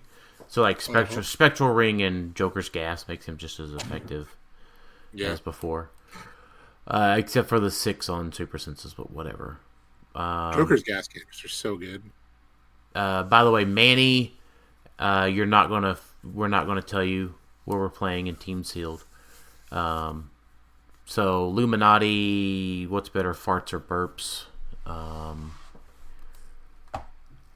For who? I don't know. Like, for the people in the room or for me? Yeah. I mean, feel better? Probably farts, I guess? Farts are definitely better. Probably farts. Yeah. Because burps sometimes don't feel good. Because you're like, oh. The ones that like get caught in your chest? Yeah, you're like, here it comes. Not great. And you're more likely to be answering today. Jack Smith says, with equipment being confirmed for next phase, what items do you want to see? I want to see the Jeep that Hulk was unable to throw. Is items confirmed? Like we're getting multiple equipment, or is it just the Hawkeye arrows that he's referencing? Yeah, I guess we know the Hawkeye arrows. I think it's arrows. just the Hawkeye trick arrows so far. Yeah. I want Wong's couch. Oh gosh, that might be a terrain. Yeah, that's a good one.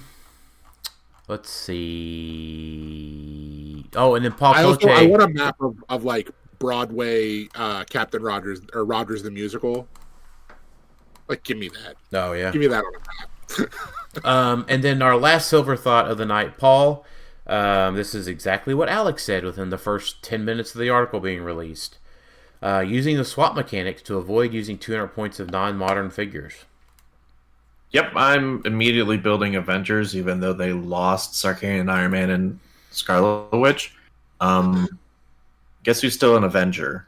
Prime Spider-Man's still an Avenger. So there's a lot to still build with, and technically I could still build a 400-point modern team for Silver because I could just swap all of my pieces out. Yeah. But the good news is on that front is that X-Men isn't nearly as effective because Apocalypse and Genesis are gone. Avengers, honestly, isn't as effective because Sarkarian Iron Man and Scarlet Witch are gone. So you really have to sit there and balance of, okay, is it actually worth it?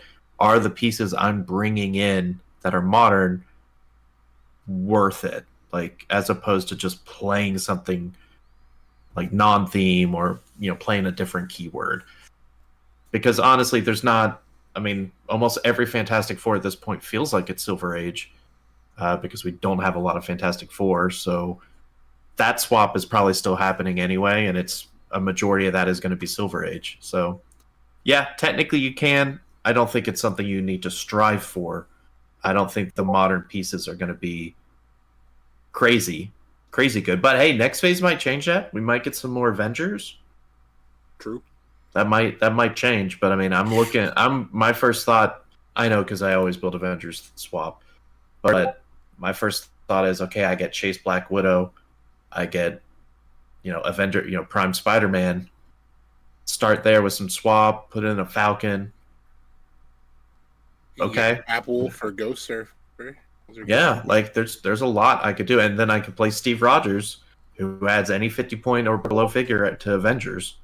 So I got MOE swap if I want to go in there. Also, don't forget in Silver Age, because it's 400 points, we have 8 sideline spots now. Don't forget that. Yep. Because we're bumped up, so we get those 2 extra spots, which makes swap more reasonable than it was before. So, yeah, that's where I'm kind of leaning with that. I think X-Men might be there, but honestly, with Venom Magneto also gone, it probably isn't. Yeah, your option's Polaris there. Yeah, Polaris probably becomes a necessity, but it's like what, like Jubilee and like Venom Wolverine and like what else? Yeah, because you don't have keyword cheating, so you're kind of stuck with what's out there, and we haven't honestly gotten a ton of, like, outside of X of Swords. We haven't, all these past sets that we've gotten recently for the past year and some change have not been heavy X-Men. So, nope. Like, X of Swords is kind of it. So, yeah. But I'm building Avenger Swap because I do think it's good. I was going to say, Alex, you've already broken 2 calculators trying to get all the math done. Honestly, you know what? It's easier when you can add to 400 instead of 300. Right. So who would have thought? Yeah. Hey, I'm even trying Hall of Armor stuff, man. Oh, wow. Well, it's one of those low-key, I think Hall of Armors is actually a playable Iconics I think it's good. Yeah, like, I think it does some neat things. So, and some two-gun kids and all sorts. Like, Avengers has a lot going through. And Miss Marvel's, like Jason mentioned before. Like, I could just play my Nationals team. I couldn't, because I could swap into my Nationals team and add a Chase Black Widow if I wanted to. Makes sense. All right. 1 hour and 46 minutes later, final thoughts.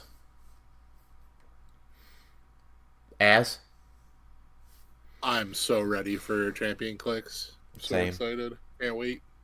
Yep.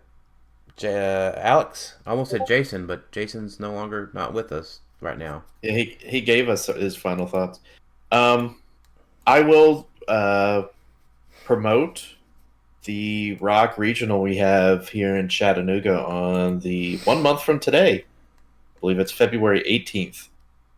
It's going to be Silver Age, obviously, because it's a Rock Regional.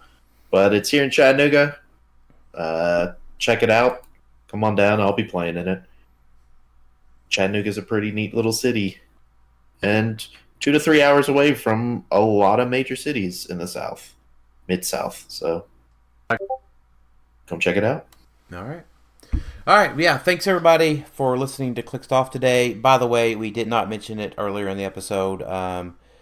Tyler is continuing his battle with his disease. They've posted a few updates on the GoFundMe page, so check that out if you haven't. Continuing to wish Tyler improved health and healing for his body. So continue to keep him in your thoughts. And I too am looking forward to the Champion Clix event next week. If you see Az or I or Sam, and Nick Ballou is also on Clixed Off, so there'll be 4 of us there from Team Clixed Off. And I'll make sure I didn't forget somebody all of a sudden. There'll be 4 of us there from Team Clixed Off, so feel free to come up and say hi. Look forward to rolling some dice with y'all next week. And thanks everybody for listening to Clixed Off today. We'll talk to y'all next time. See ya. Hey everybody. This is your host Daniel Powell speaking. And if you're like, wait a minute, didn't I just come from the main show? You did. Welcome to Clixed Off After Dark. This is me, Daniel, and I have a special guest joining me today. The famous Brad Boreals. Hey, Dan. Thanks for having me on. I appreciate it. Right. Yeah. Dan, thanks for coming on, Brad. So, Brad and I wanted to get on here for a little bit and chat about his tournament that recently ended. the Broadcast Classic, which we all had a really fun time playing in, and it got a little hard there towards the end. Brad. But how much did it ended up going? 7 round. How many? It went into 11 rounds. Oh wow, yeah. Because I was looking on units here, and it looks like the last one that Clay has up is round 7.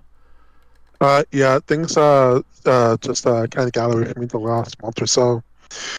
There was only about 4 people left, 5 people left in those last 4 rounds afterwards, and I was just like, it's okay, I don't need to post at the moment, but I will post-date those and go back and have them up so people can look at the very creative and weird and unexpected teams people built those last 4 or 5 rounds. Right. Yeah. We can talk about that just a little bit. The premise of the tournament was it was 300 modern. We started out late last year, 300 modern post-retirement. So it was post-Worlds, post-retirement.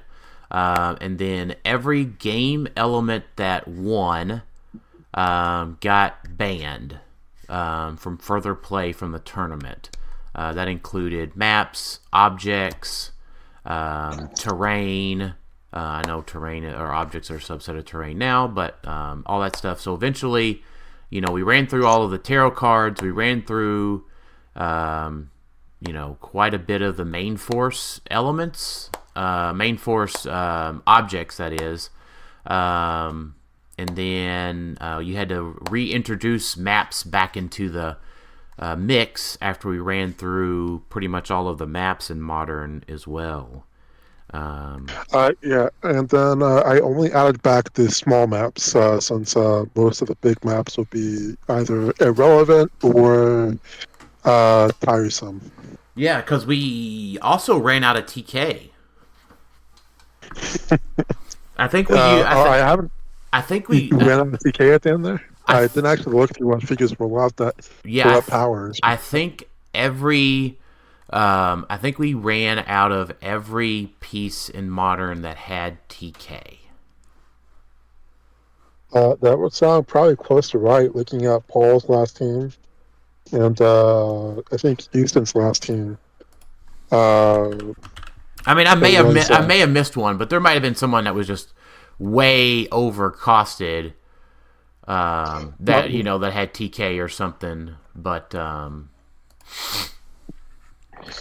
Yeah, I think by the end you're more looking at hypersonic figures than you were trying with TK. Right. Just to because of the lack of mobility.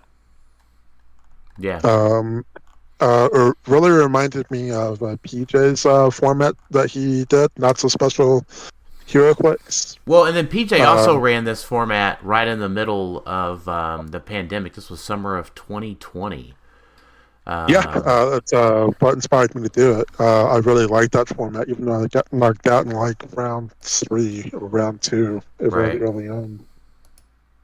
I thought it was really cool and really interesting watching what people were doing as the rounds progressed. Sure.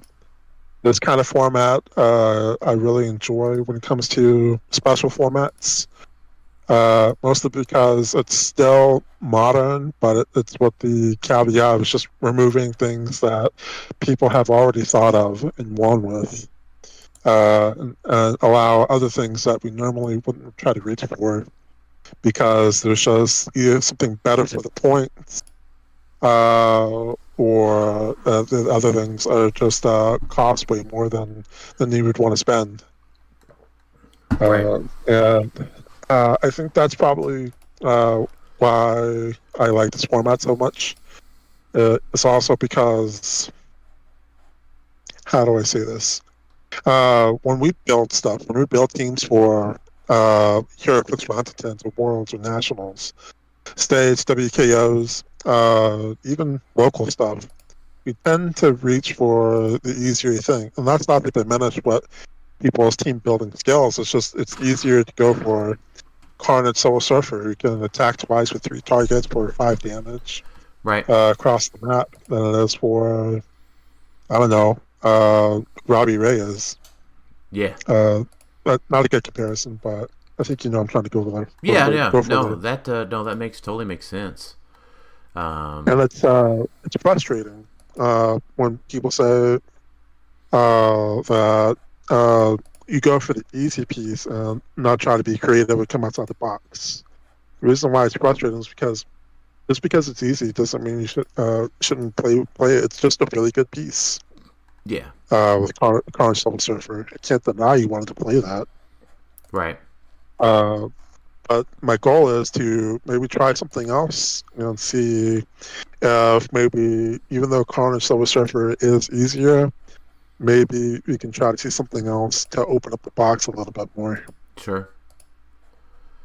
No, I mean all of that makes total sense, right? It forces you to expand your skills and thought processes and trying out different pieces, and I really enjoyed it. In the moment, I would say maybe I didn't enjoy like round 6s and 7 trying to find something that was legal.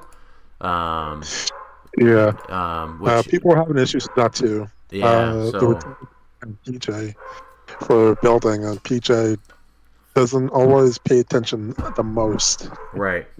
Yeah, so that's what I ran into, was just I ended up with some pieces that I had to redo my builds a couple of times there towards the end, and I'm just like, oh my gosh, right? Like, please, like, I was almost glad to be knocked out. I would have liked to have won it, let's be honest, but like, It was a relief, because I was like, oh my gosh, I don't have to think about what in the world I've done. So I'm happy that it's over too. Right. That's part of the problem with all these long-winded tournaments, is that towards the end, for a lot of different reasons, you'd like for it to be over, even though you're enjoying the process and you would like to win. Right. Yeah, for sure. So you're actually, while we're sitting here talking, you're reminding me that I need to add some stuff to my team for Florida. So I wasn't going to play with any objects, but now I am going to play with a couple of objects, I think. Do you mean like special objects or just terrain? The terrain, the fancy terrain stuff. You should always put it on there, even if you don't intend to use it on your build. Well, I was trying to think of the reasons to use it, right? Like, and I think this morning, not so much just us just talking, but I was going through units and looking here, and I'm like, it makes sense to go ahead and add a couple, and because I was thinking about, I don't really want to fly with all that stuff, but I'm like, yeah, I need to take a couple of these terrain pieces and be good with that. So I like just having objects run for other people, just in case they're like, oh shoot, I forgot something. And also for my own teams, even if I don't have a direct number one use for it, I've always liked having it for anti-barrier, just a way to screw up people's positioning or force people to go in certain spots on the map. Right. Even if I never get to use them, it's just a way to also screw with them a little bit. Sure.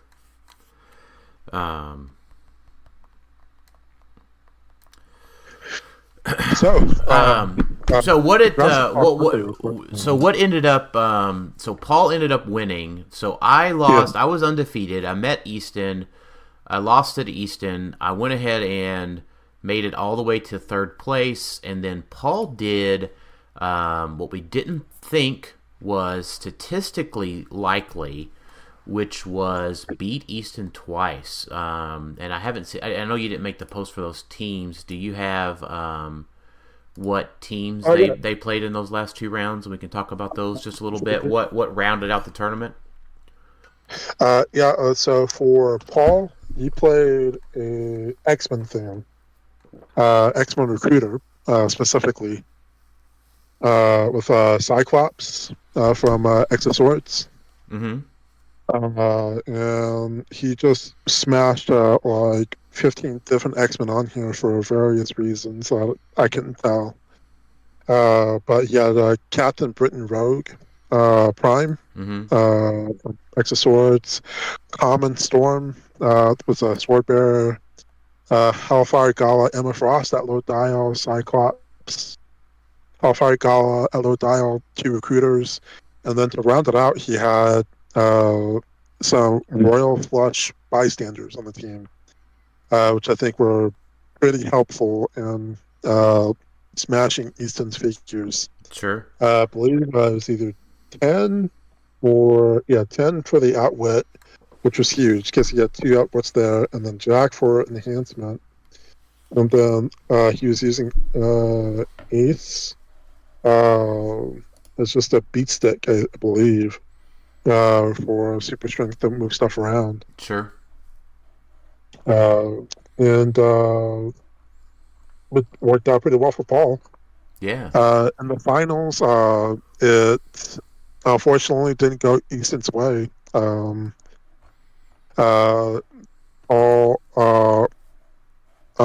just got in Easton's face, and Easton missed the first salvo. Oh, wow. And Paul made him pay for it. Yeah. They did make a good game of it, at least on the points on the board, 300 to 135. Right. Yeah, so there was some back and forth there. Yeah, Easton, I think Easton's the kind of player that as long as there's something on the board that can do the work, then he'll keep playing. Yeah. I think once he saw that it wasn't going to go the way he needed it to before time ran out, he just called it. Right. Yeah, that makes sense. 2 great players. Well, honestly, a lot of my favorite players in this tournament. So I am happy with the turnout with 52 players and the quality of players and several new players. I'm really hoping that this helped show some people that online is easy enough to do, and there's enough people here that want to help you learn, because people, even if this is my last tournament ever, I still would like online play to continue, and be happy to support anybody that wants to do it, and also play. It's not that I don't want to play anymore. I just taking a step back and let someone else take over. Yeah. Yeah, that makes sense. And, we covered on the main show that the Rock is starting back up their online tournaments and, getting that going again. Yeah. I tell you, though, I just miss... the one thing I'm going to miss, Brad, is Friday night. Broadcast Friday night fights. I know life happens. You had your job schedule changed, and it got moved to Thursday, and that interfered with my IRL clicks. Yeah. But man, if I just go back here and look and see, let me load it up here. Go to our YouTube channel, view your channel, and let me just go to live, and let me look back here. Probably for the last almost 3 years you did that. Yeah. So if I just look, I've got 1, 2, 3, 4. Oh my gosh, I'm just going to be counting all kinds here. 4, 5, 6, 7, 8, 9. Brad, that's 9. 10. It's 10 streams of within the past year that were like 3 hours apiece. So, averaging 3 hours apiece. So, that's 30 hours of gameplay that I had with you within the past year. I have Well, the first year I started it, I just did it all on paper, but I realized that I can do a little better and actually use spreadsheets and stuff. And so I have records of everyone that played the last 2 years on my computer or on my Google spreadsheets. Yeah. So yeah, it was a lot of work, but it was a lot of fun. Got to make a lot of acquaintances into really good friends. Yeah. Because of online play, people from across the country and across the world.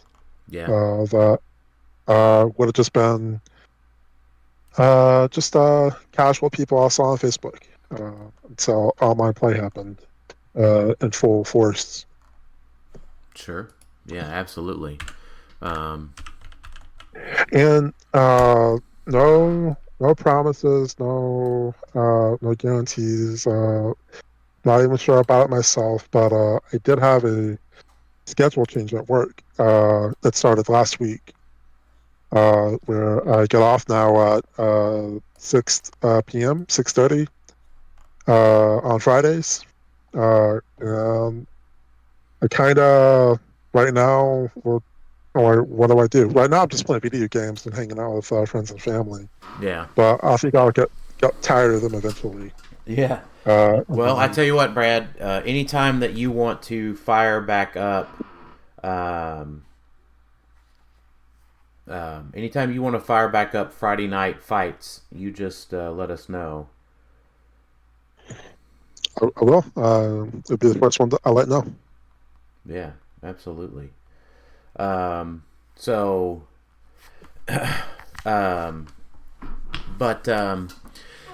we were talking a little bit before we started recording this segment, and you had some thoughts on Silver Age. Might get me in trouble on some of that. Oh my gosh, maybe, right? So like I said this on the show, right? Like, obviously, you haven't heard that yet because it's not out, and you're on this half of the show. Is that when we talk about Silver Age, right? We're taking a very factual look at Silver Age and a very factual look at the format and the strategic aspects of Silver Age and what that means for the player that wants to go do well at HeroClix for Huntington / Rock Cup here in a couple of months. Our opinions aren't meant to offend, but are meant to prepare folks, right, for some of the craziness that could be happening with 400 points. And I think, we talked about on the main show there, like 400 points just enables so much stuff.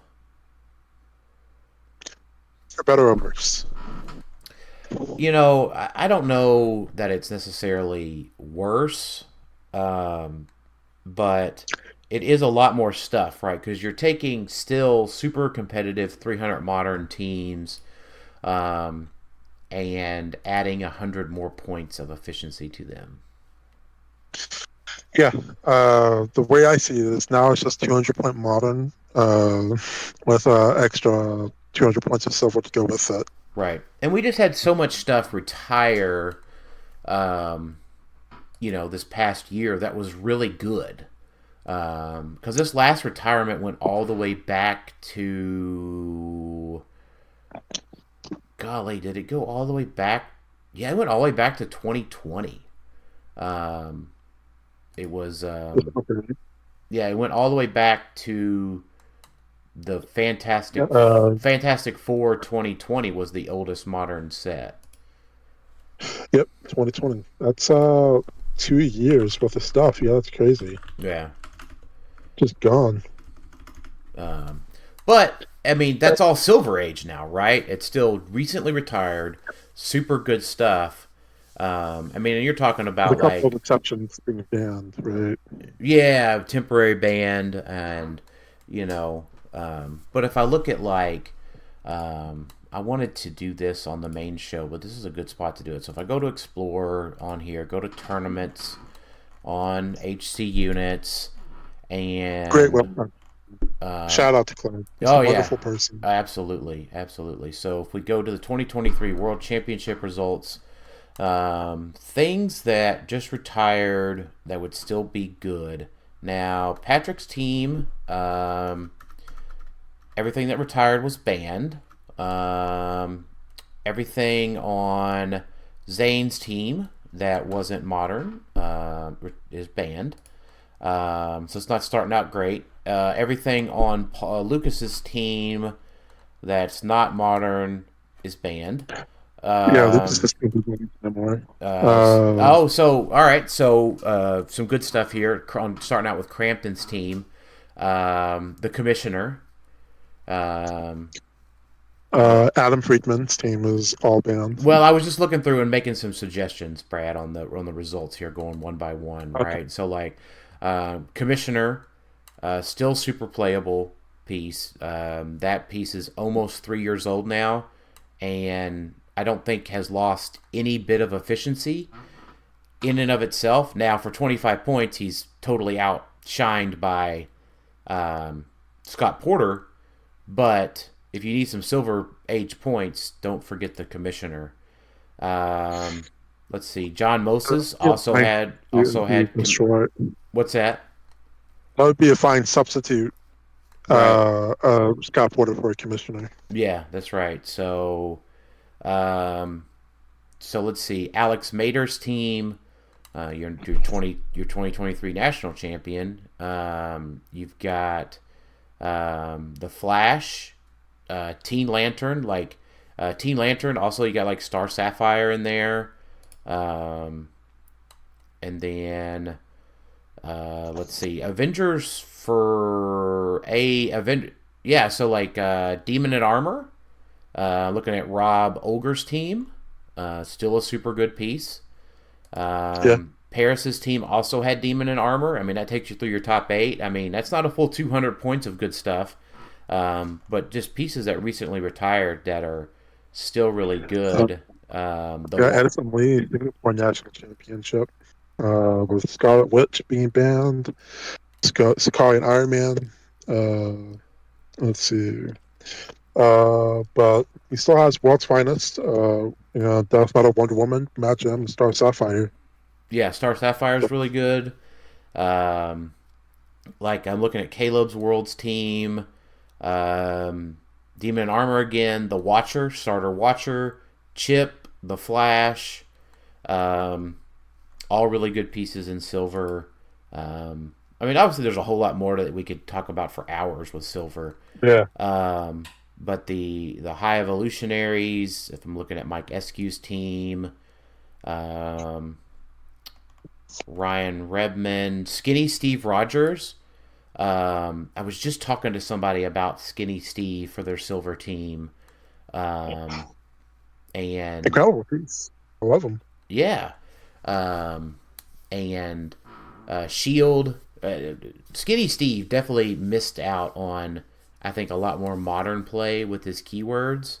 But don't forget with 400 points, like Doom Swap is still a thing. And Skinny Steve can join Latveria. On a side note, for the Adepticon tournament. Sure. Yeah, we can talk a little bit about Adepticon. Yeah. I'm really jealous that whoever gets to go gets to play with those the supercharged booster set. Oh yeah. Play with Disney Plus. I think that's a great complimentary set. Oh my gosh. Yeah, so we talked about that, right? So you get 2 boosters of Next Phase and 1 booster of Disney Plus. So obviously that's a lot of good stuff, but like I want my 1 booster to be Scarlet Witch. Or a God Pack or a Scarlet Witch? Scarlet Witch. If I want to win the event, right? Obviously, I mean, not and even for value probably. Because that God Pack included Saki, Gamora, Ultron Infinity, the Loki Frost Giant, and I think it included the Falcon Chase. Oh yeah, I think it's switched between Falcon and something else. Right. I saw something. Well, I think there was there, and then Collector and Switch were also in that case. But if you want to win, right, you want your just one booster to be Switch or Agatha, probably. I don't know. I think I'd probably go with Sakaar and Iron Man personally, but I can't really go wrong with either of those three. Yeah. I think personally I would prefer Agatha, just because has a little bit more mobility. Well, that's true, but you also get 400 points sealed. Oh wow! Yeah, so 300. Okay. Yeah, that's so crazy. Yeah, so you're talking about like how hard it would be to chew through 150 point Scarlet Witch in a 400 point sealed. Yeah, all that mystics, all those rollouts. Yeah, that'd be really tough to get through. Yeah, all that healing that she can do, especially when she gets down low, and having the Dark Hold, so you just get prob all the time, prob and a perplex, or an outwit, obviously. Yeah. But prob and sealed, right, is so good. So probably can't get rid of him. Yeah. But it's just one of those things. Like I love the supercharged sealed idea. I also love that they make it, and this is one of those things where it doesn't feel bad. It feels really good. It's a way for them to get rid of old boosters in a format that the player is excited to play. Yeah, because because you're like, you get 2 new boosters of the freshest set and one of the old one, but it's 400 points and the pricing's really good. So you're like, yeah, you're super excited about it. Yeah, it's tough to cry about it when you get a set that nobody else can get. Well, it'll be released publicly at around Adepticon time. So we don't have an exact release date in March for that. So we don't know if it's going to come out the first of the month or the end of the month. That makes it a big deal, whether or not if it's legal for Adepticon. But also the pricing is also the next set too, right? Yeah. So we don't know if they'll have it there. It always is subject to change. The Deadpool set got moved out to May, so they may switch it to the versions of that stuff of Disney Next Phase. But at either way, I mean, it's totally fine. I mean, they're pricing out this Adepticon event really well, and them joining along with the Champion Clix Open is also a really, really awesome deal. Yeah, that made my heart feel so good. Was just giving a shout out to Champion Clix. I just could not be happy for David, who also works hard doing the tournament every year, getting the people together, getting the venue together, getting the money and pricing together. It's tough. I do half of that work without a venue, and it can be very tiresome and frustrating. So yeah, absolutely. Everybody that wants to run events, go with God on that one, because it's tough. It can be disappointing to not get the turnout that you want. It can be disappointing for making mistakes that you wish you hadn't.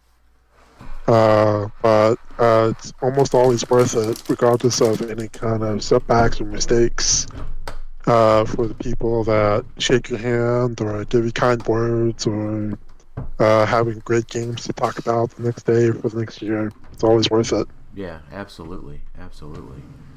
So,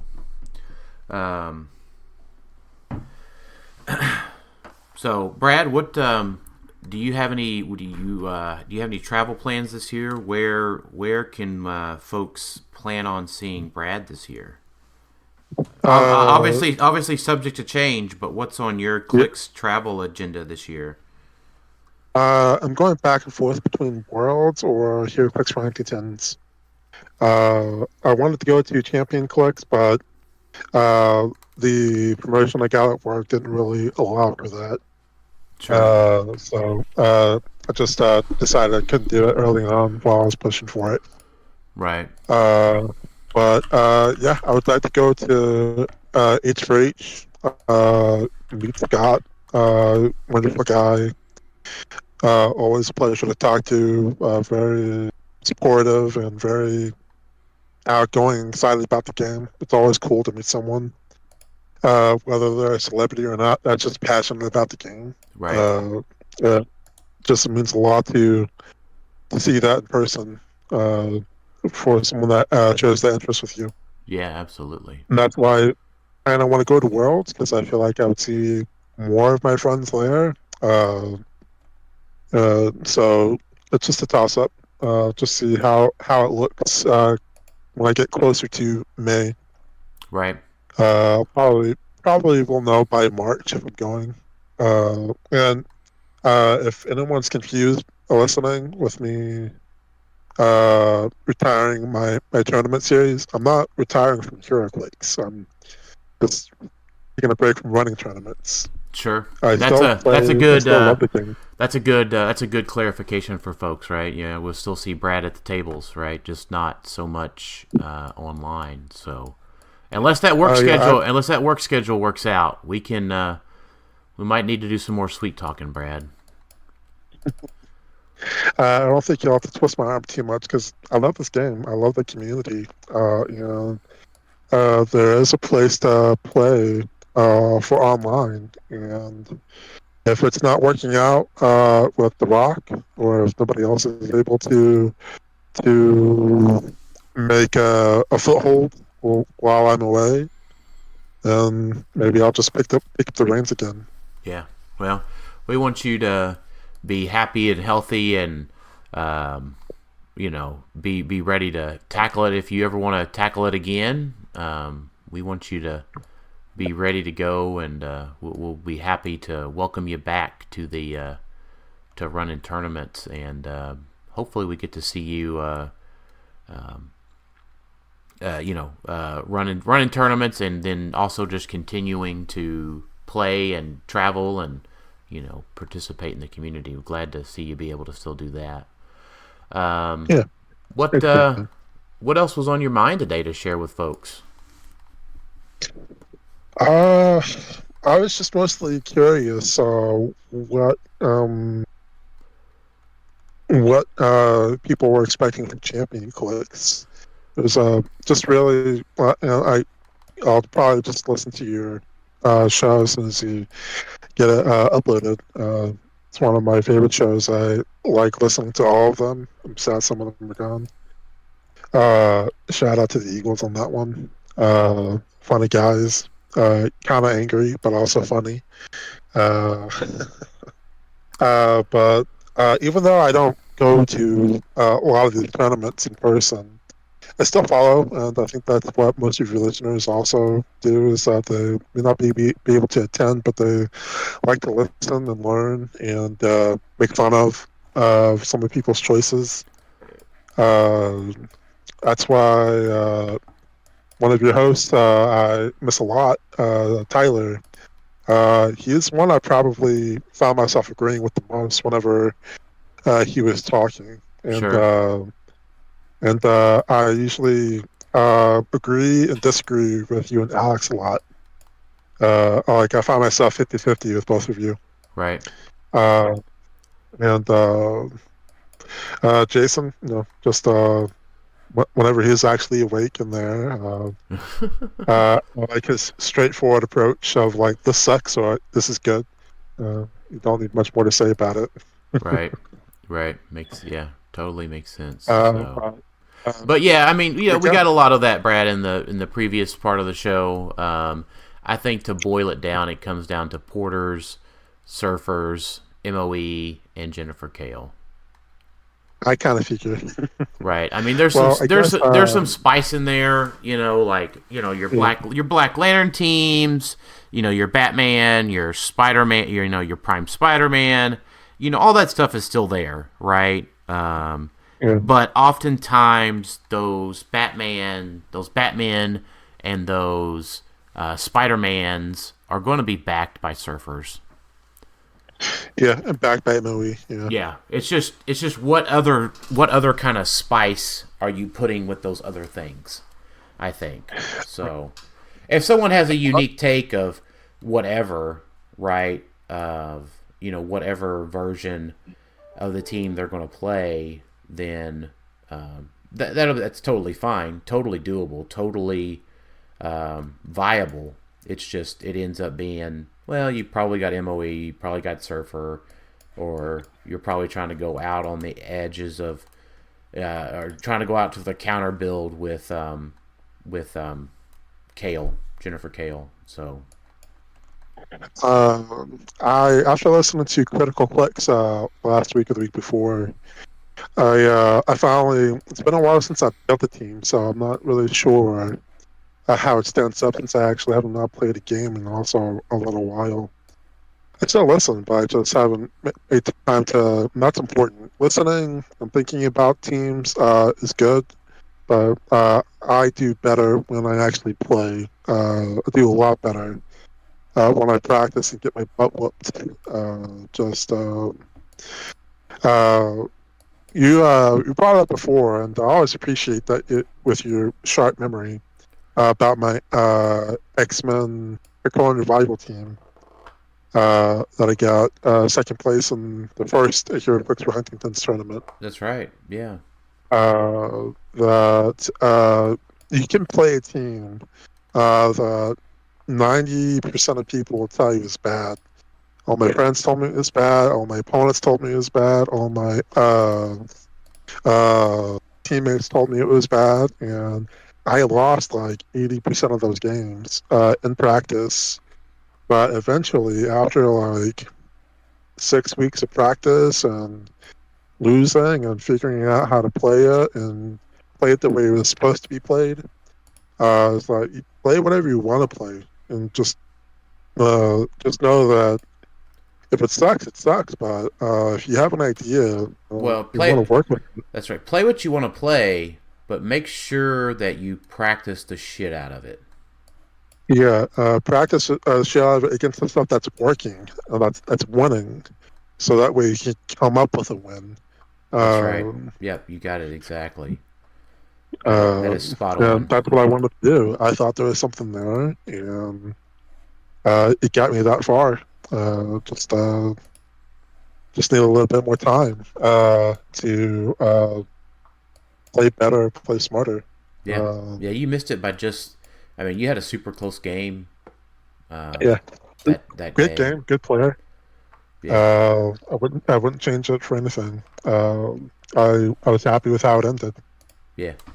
Because we played for like. Well, I didn't because I didn't do so well, but the folks that did well played for 40 out of 48 hours. That first event. So. I traveled to a local event. Well, I didn't. Not local. I traveled 5 hours or 6 hours to Tulsa, Oklahoma, and I played all the way to the finals against Caleb in that tournament. So 9 rounds that day, and then drove back home that night.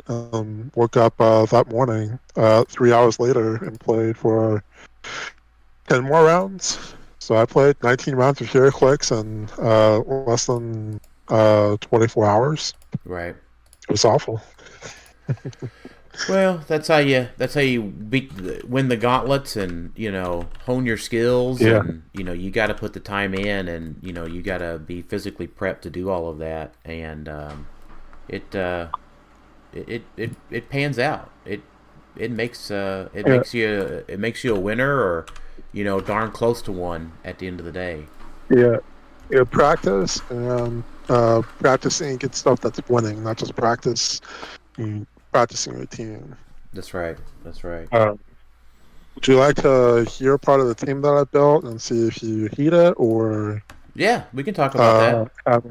Yeah, let's talk about it. I think we can talk about that and then wrap up this segment and go from there. Well, it's kind of a throwback to the X-Men team, actually. Okay. With 2 penguins. The green penguin. that gives out pick powers of all sorts. Okay. Specifically, the gives super out rare, poison. the super rare from NOT, right? From Yes, sir. Notorious. Yep.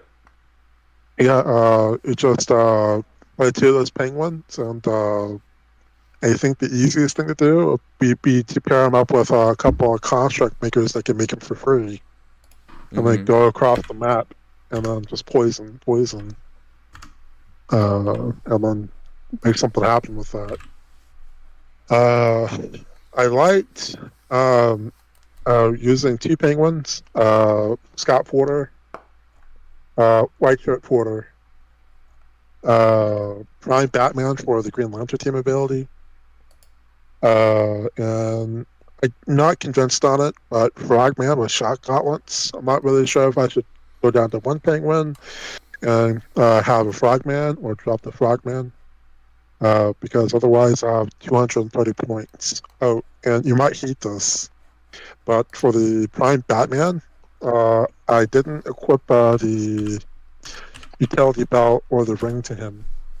I wanted to give him Hell Cycle. For the sidestep. Yeah, for the sidestep. Yeah, I mean that totally makes sense if you're trying to get a certain amount of reach. That totally makes sense. Yeah, with Scott Porter and Batman, he can copy Green Lantern, which I hate, by the way. That team ability should be uncopyable, but whatever. It makes me think of Chip with the sidestep, carrying all that stuff around. It really helps make a team more mobile, manageable to get wherever you want it to go. Mm-hmm. No, I mean sidestep on a Green Lantern piece totally makes a lot of sense. But yeah, it's 230 points. I'm not really sure what else to add to it. I'm not even really sure if that's any good to start with. Well, I mean, going across the map and poisoning, I just think you've got a lot of investment in a couple of penguins, because it's not like when you were playing maggots before. It was just 40 points to do that trick. You're paying 40 points for the penguin plus your ring bearers to make that happen. Yeah. Well, people were doing that with Chip and the maggots. With the animal team. Correct, but you were getting a poisoner plus a construct. Now you're just getting a poisoner.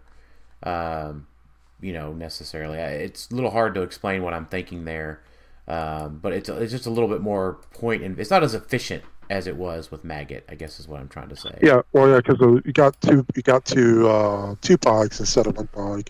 That's right. Yeah, you got it. And they also these pogs are not autonomous like the others were. Yeah, I feel like the autonomous is going away. I feel like it's the end of the era on autonomous. Probably for the best, honestly. But it was fun while it lasted. I liked it, but I also was getting pretty egregious with Spider-Man. We handed it out to like 15 characters. It was nutty. Right. Yeah. The Mary Jane was pretty nuts. And probably still is for her 15 points. Yeah, she's still annoying. The shape change and the sidestep and the autonomous and those little bystanders. There's lots of good ways to abuse those little guys. So, for sure. Well, I really liked the Penguin when I first saw him. I really loved him actually, and all the pick powers that just made me really. Maggot was the first thing I saw, and then I thought about the rookie paired up with him. Yeah. Getting Amethyst Explosion knocked back. People are doing that with Matt Jim and the rookie, and so I was like, just do the same thing with the Penguin and the rookie. Yeah. Rookie's not modeling anymore, I know, but just interesting piece. I like his leadership. I like that he can potentially bring in more goons for free. And playing 2 of them, you can get up to 4 goons. So, I just don't really see that being a bad thing, especially if I'm going to get bombed on certain maps. Maybe they don't want me to get those goons. Having 4 weaponers, not weaponers, what are they called? The Sinestro guys. Yeah, the weaponer, the Cordian Thunderer. Yeah. Having 4 pulse waivers for free always sounds pretty good to me. Yeah, and those guys are decently hard to take down. Yeah. Because they're just, if you get enough of them out there, when there's just so many of them, that makes it a lot harder. It sounds like a lot of fun. Need to put pen to paper, I guess, figure to paper, and see. Like, it sounds all good, but I don't know how well it can take a punch. Probably not very well. That's sort of why Death Metal Wonder Woman was there. But I don't know. But yeah, that's the team. I don't know how well you like it or other people like it. Well, we'll post your feedbacks in the comments for Brad here, and tag Brad in the comments there on Facebook, and let him know what you think of your team. What think of his team? Yeah. Let me know how I can make it better. Either by tweaking some of it or just not playing in them at all. Yeah, absolutely. So, all right, Brad, you got some final thoughts for everybody out there in the Clixed Off world? Final thoughts. Champion Clix. Do you practice, but don't think about this game or that game.